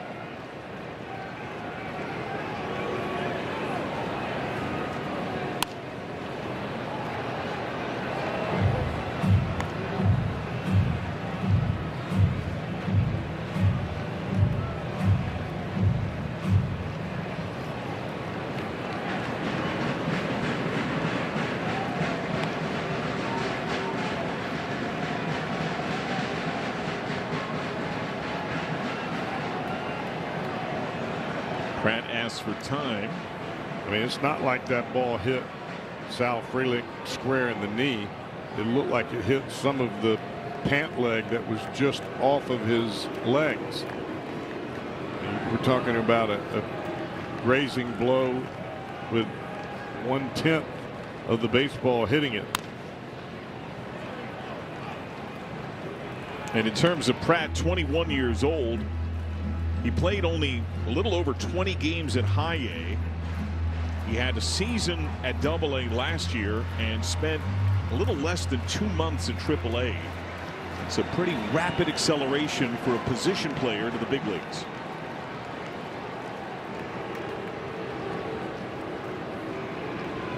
Way wide. Well, Pratt is here because he's a phenomenal defensive player and he takes a professional at bat. Joey Ortiz is on deck to pinch hit for David Hamilton.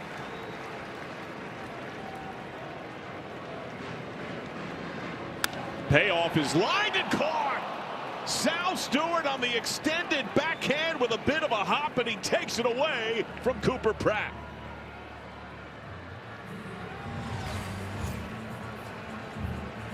That's the tough part about the big leagues. You're not always going to be rewarded on a ball that you hit right on the barrel. Great reaction on the backhand side by Stewart, and that ball was hooking away from him as well. But that's the mental challenge of being a hitter at the big league level.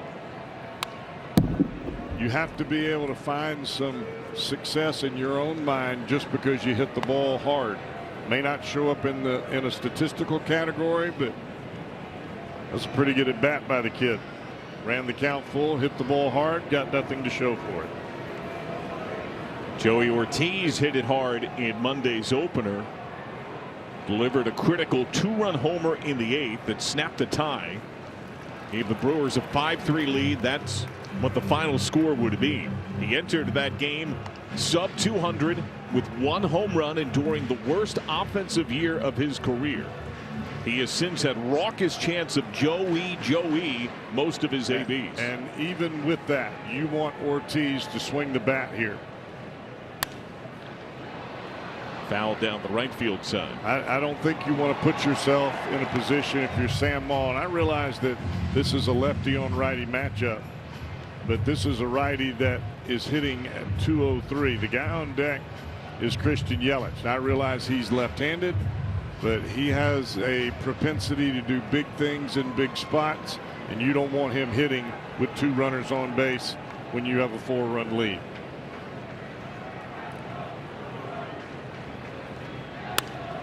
Ortiz to right, Marte. There we go. Maul works around the hit batter. He strands Frelick at first base. Summer starts at Dick's. Step up to MVP status at the Reds Hall of Fame at the museum, presented by Dinsmore. Enjoy exclusive perks like Reds tickets, limited edition replica World Championship trophies, and more. Be a part of Reds history today. RedsMuseum.org. Old friend Joel Kuhnel is in.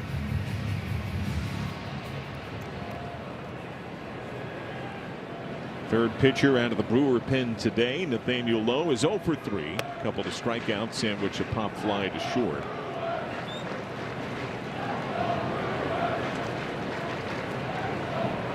Kuhnel has 6 of his 7 career saves this year. That includes 2 in Cincinnati. Bookended that series with saves in the opener and the finale. 3-0. He said after that second save, he had pitched a lot.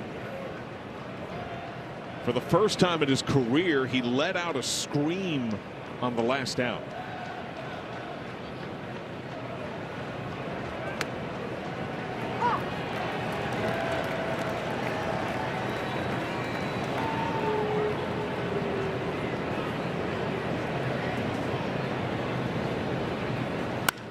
That's smashed to center field. Later break by Mitchell, down for a low hit.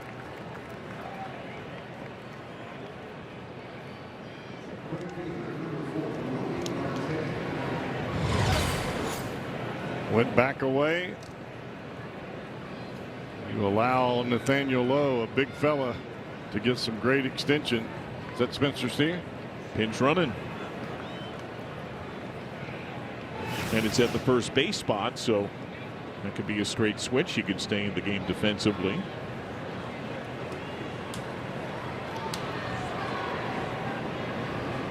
Noelvi Marte, ribby hit, run scored. He's 1 for 3. Up and in.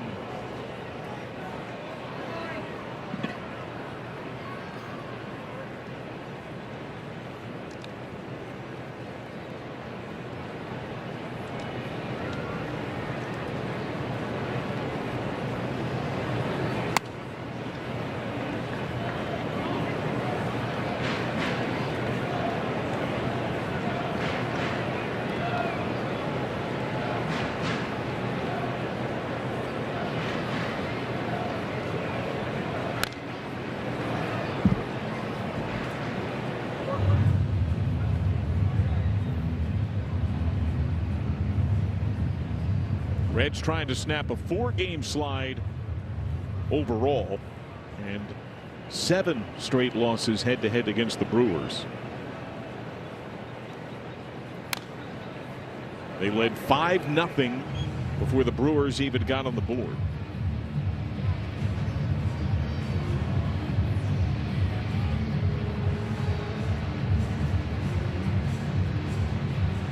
Well, that 4-run 4th inning.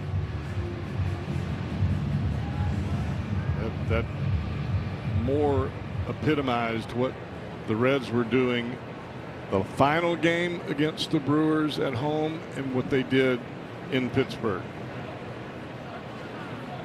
Hard and snare. Joey Ortiz, second. Robbery. That is sick. He just checked into the game as a pinch hitter last inning. ball finds him on the second batter with the glove on his hand, and he robs Marte. Boy, that's one of the better plays I've seen in a long time. Well, kids, if you don't know who Brooks Robinson is, look him up, because that's what that looked like.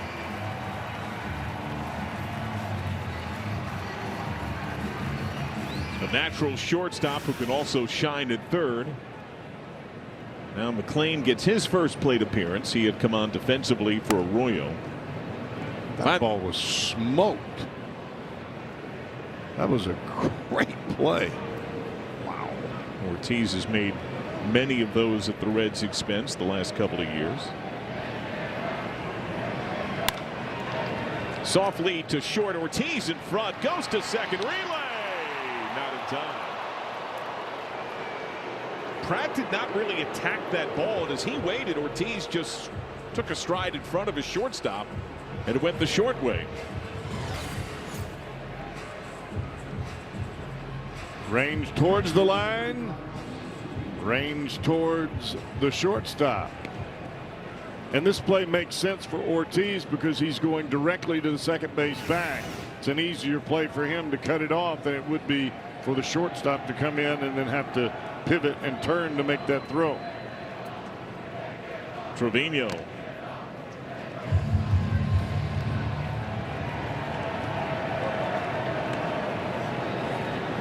Two hits today, a 3-run homer in the fourth.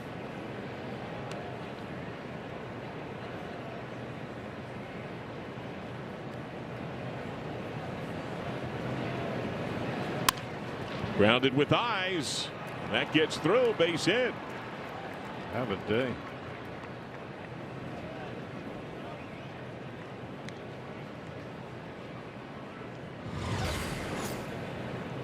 The run that Trevino is on right now from an offensive standpoint is very reminiscent of what we saw when he first put a Reds uniform on to begin with.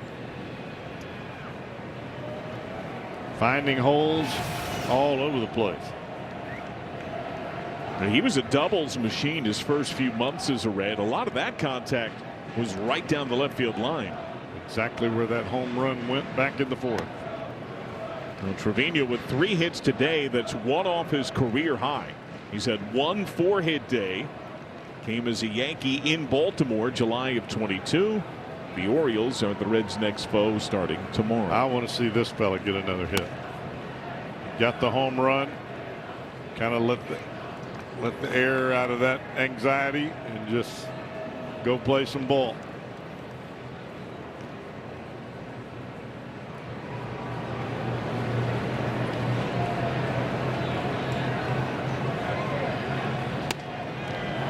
It was Friedel's first hit since May 29th in the big leagues. Say there is no doubt he was one of the best leadoff hitters in the game last year, and he's just got to figure out a way mentally to get back to that point.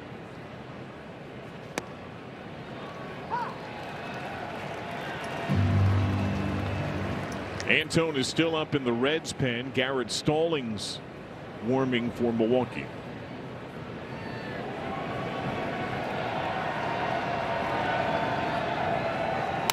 That is ripped to right. Frelick has to play it on a bounce. Wave around third.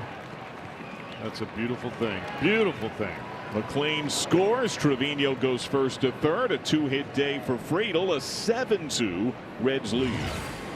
There's something to be said about hoping to get a hit versus knowing I'm going to get on base somehow, some way. Last year, it just seemed like every time TJ Friedel came to the plate, he had a pretty good feeling he was going to get on base and set the table for the Reds. Maybe he is heading in that direction with a couple of hits today. A lot of the Brewer fans start to head for the exits. Reds were 0-6 against Milwaukee entering this game, scoring a total of 13 runs in those 6 games. They have 7 on the board and threaten for more with De La Cruz digging in and 2 on.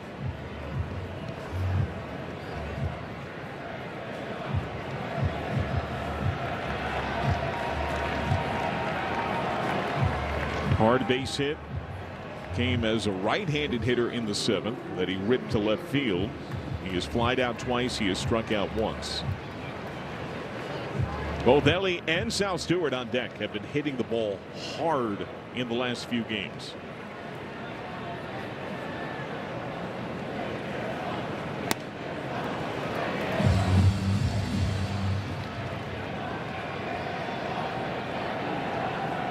Decent shot. This is Kunal's last man.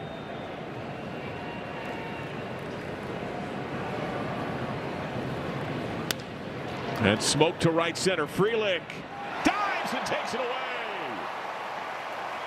The lunging grab by Frelick. De La Cruz denied. The Reds do get a run. They're out of slam range. 7-2. Summer. Take you down on the farm, some names to file away. Notable moves, guys moving up on minor league rosters, promoted to AAA Louisville. Jose Acuna and Carlos Jorge filed that name away, and Alfredo Duno goes to AA. He's the Reds' #1 prospect right out of the gate. 3-for-5 game RBI and a run scored for Duno. Who also got a big honor announced, right? He did. He will play in the Futures game coming up at the All-Star break. It's always a big honor. Those are the best of the best in the game, and Duno getting recognized for that. By the way, Carlos Jorge, 2-for-5 game, 4 RBIs, and 1-for-3 in his next game. So both those guys hit the ground running. And Jorge Cowboy, a converted infielder who has played well in center field. Pretty good athlete. An eye for the baseball when he has the bat in his hand. So Mal stays in with the left-handed Yelich. It's the right-handed Churio on deck. Yelich is 1-for-7, 4 strikeouts lifetime against Mal.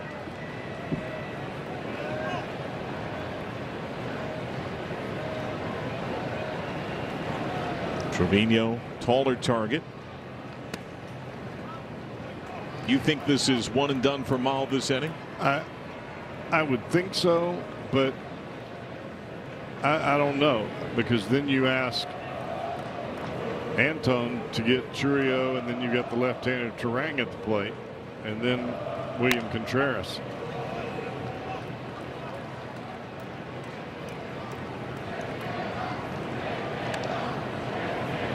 I think if Yelich reaches, it's definitely his last batter. If he doesn't reach, well, it's a coin flip.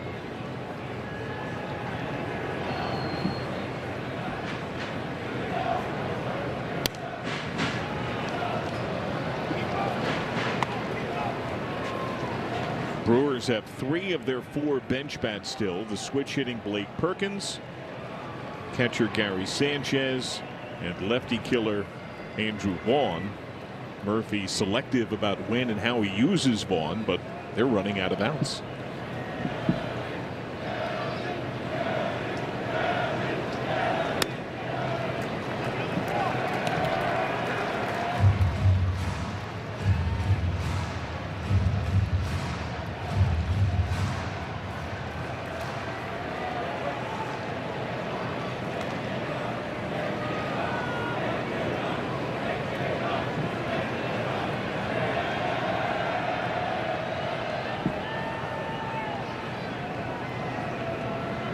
Two.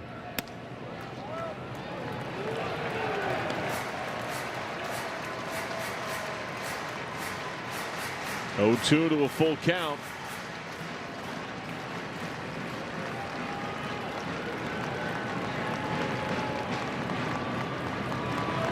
Payoff. Walked him. First time lifetime that Mal has walked Yelich. The previous pitch was called a ball. The catcher has challenged. ABS powered by T-Mobile. He may be begging on this one a little bit. Strike! Oh, baby. Just got the zone, and Yelich is done. Pitch was a strike. It's strike 3. Cincinnati has 1 remaining challenge. That looked like a golf ball and a tee right there. Oh, my goodness.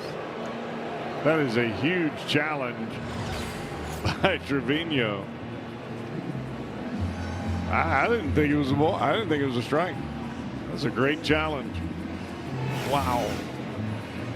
That's all for Mal. Antone gets the call. 7-2 Reds.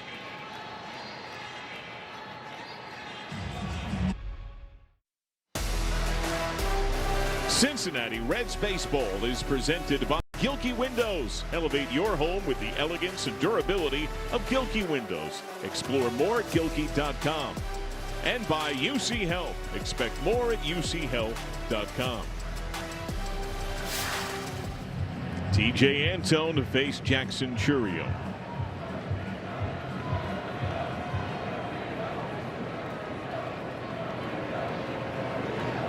I think that's Brock Burke throwing in the bullpen right now.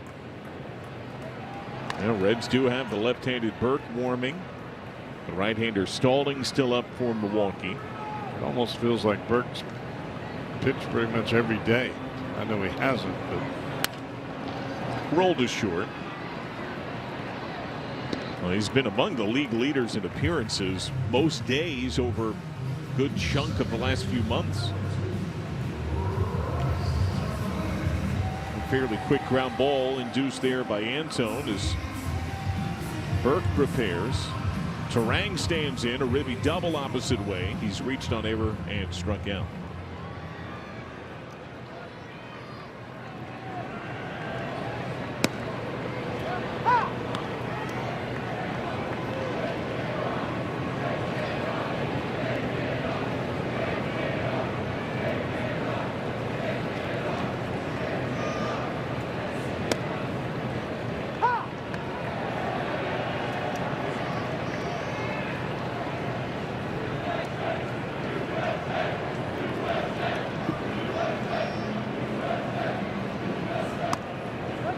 Got him looking. Use the fastball.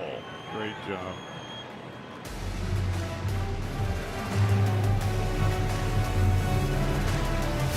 Feeling only a Metro.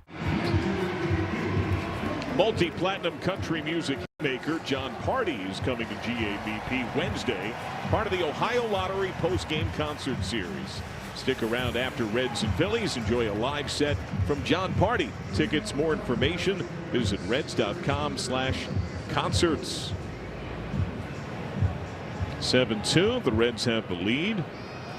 Pitching change for Milwaukee. Major League debut for Garrett Stallings. First pitch, Stewart. Sky to medium left center. Chourio.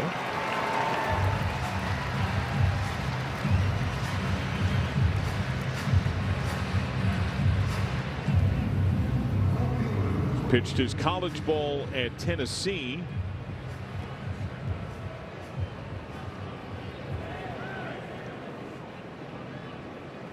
"28 years old.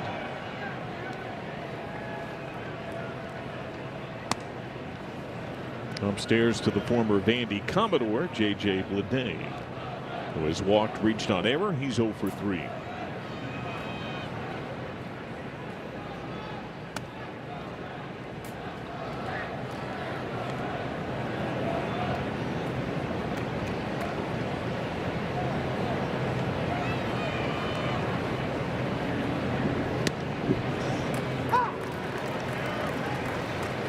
Stallings mostly started in the minors both this year and on his career. Did have some command issues, decent number of hit batters and wild pitches both this season and lifetime. Chipped over the leaping second baseman Terang. Base hit, J.J. Bleday. Brief word now from Miami Valley Gaming. Get ready to get lucky at MVG. With over 2,200 of the best gaming machines, we got you covered.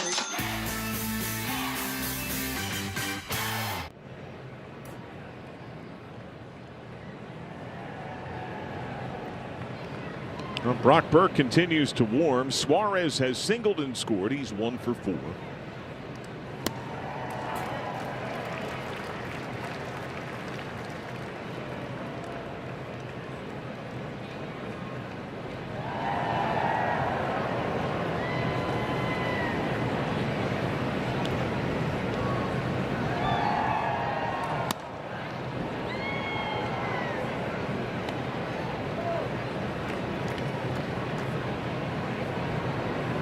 Well, this is one of those spots for Terry Francona as you head into the bottom of the ninth, you've got the lead. And if in fact Pat Murphy is playing that game that we have seen him play time and time again, waiting for a left-hander to come in to face that trio of Bowers, Mitchell, and Frelick, and he swaps in Andrew Vaughn, well, the Reds have an answer to that, at least here tonight, because they have Emilio Pagan. So if in fact things do get a little bit awry in the ninth inning, you've got your closer available.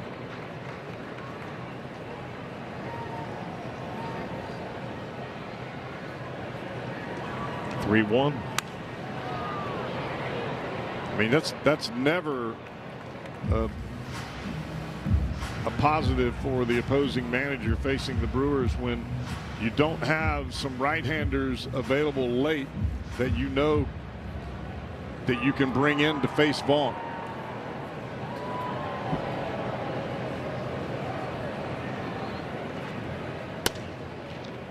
And Suarez walks.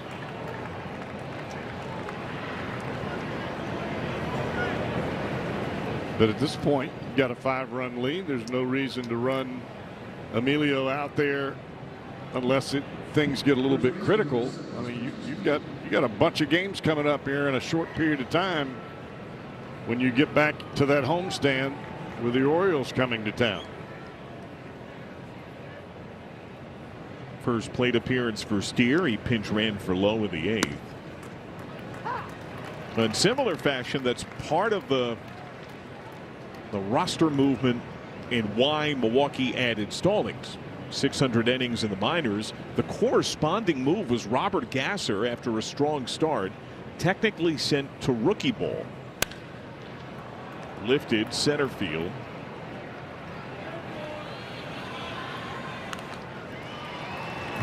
And the real reason to do that, he's not going to rookie ball as a demotion. He's not going there to pitch. That's a bit of legal roster manipulation because they have 18 games in 17 days, including a doubleheader. In a doubleheader, you can call up a 27th man. They've not announced anything, but I would be flabbergasted if that's not the 27th man to start one of the games in the doubleheader. And it helps keep their pitching hole between now and then with patchwork innings from Stallings in a game when you're down late. Right. I don't think Gasser's going anywhere. He's just going to work with the big league club. That's part of why they went to a 6-man rotation for a turn, because they have so many innings to cover. Look for the Reds to consider something similar when they have their bunch like that in August, when they have their doubleheader with St. Louis.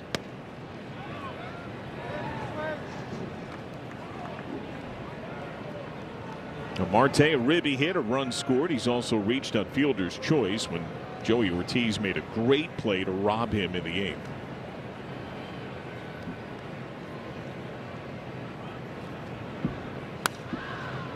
I'm telling you, that's one of the better plays I have seen in long time. Not only to make the catch, but to bounce onto your feet and to throw the ball to the right base and get the lead runner. Spectacular. He can pick it. I mean, this is a do or die play. Catches the ball right in the bottom part of his glove, and a nice play by Terang too. The throw was on the bounce, but that's solid defense.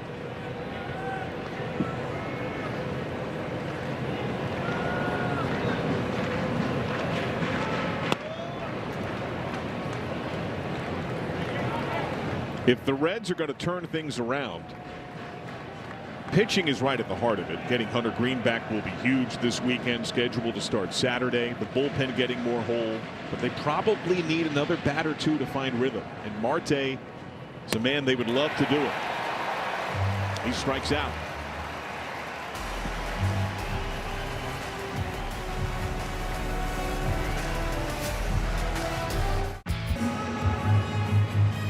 Reds Orioles over the weekend. It'll be Singer, the season debut of Hunter Green and Nick Lodolo against the O's.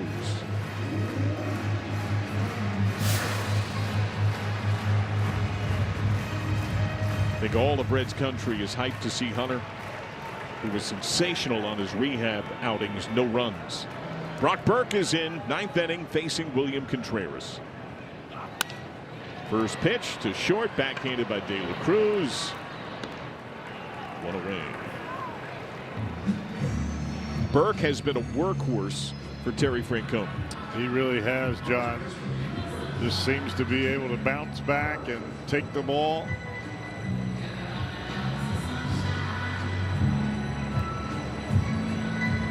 I go back to that ball game that he had in Texas against the Rangers. That is about as dominant, not only as I have seen Brock Burke, but as dominant as any pitcher that we've had on our staff in a 1-inning stint. I mean, he was throwing almost, well, he did throw 100. Guess he had a little chip on his shoulder against those fellas. His former home. His 43rd outing this year ties him for the most in the majors.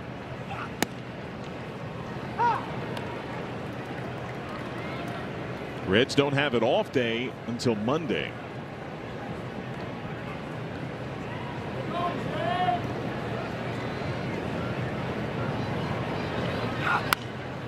But they've got Pagan back, who was able to pitch last night. I think Terry Francona wanted to make sure he got on a game mound, and he pitched so little. If he were needed today, he would be available today.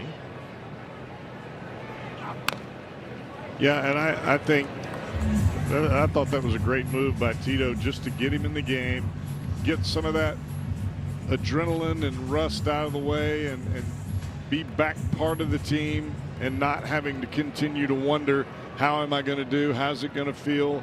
How's the flow? Am I going to have too much?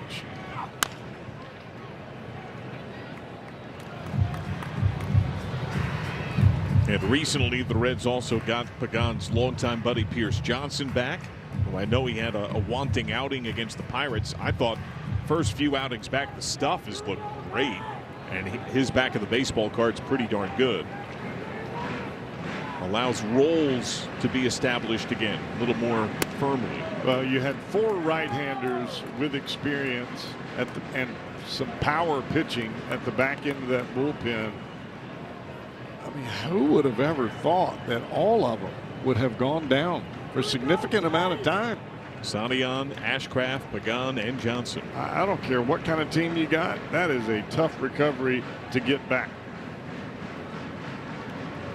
and to try to perform without them. And Jim gave the good news so far on Ashcraft. Initial scan came back well. That's beautiful news. Able to throw with the plyo ball. Hopefully can upgrade to baseball soon too. And that's good news for the kid, for Ashcraft, because that way when he comes back to start his throwing, he doesn't have to hesitate and wonder how it's going to feel. Burke gets Bowers looking. Or if you're throwing with a partially torn ligament, if it's something you got to rehab, it's just great news. That helps you get back quicker. So the Reds an out away. Garrett Mitchell stands in. Homer walk. He's bounced to the pitcher.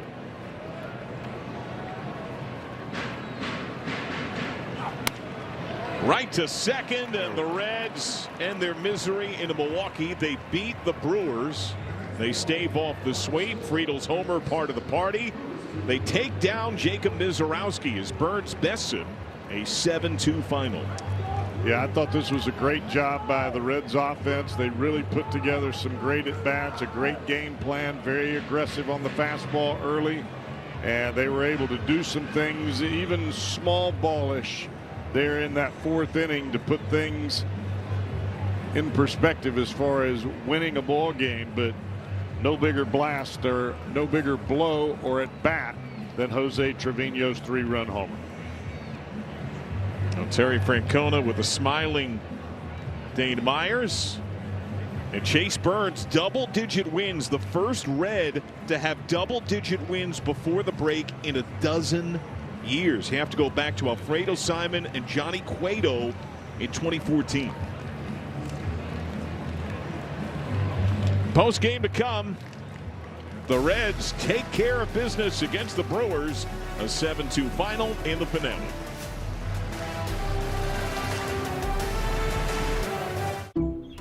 At Allstate, what's important to you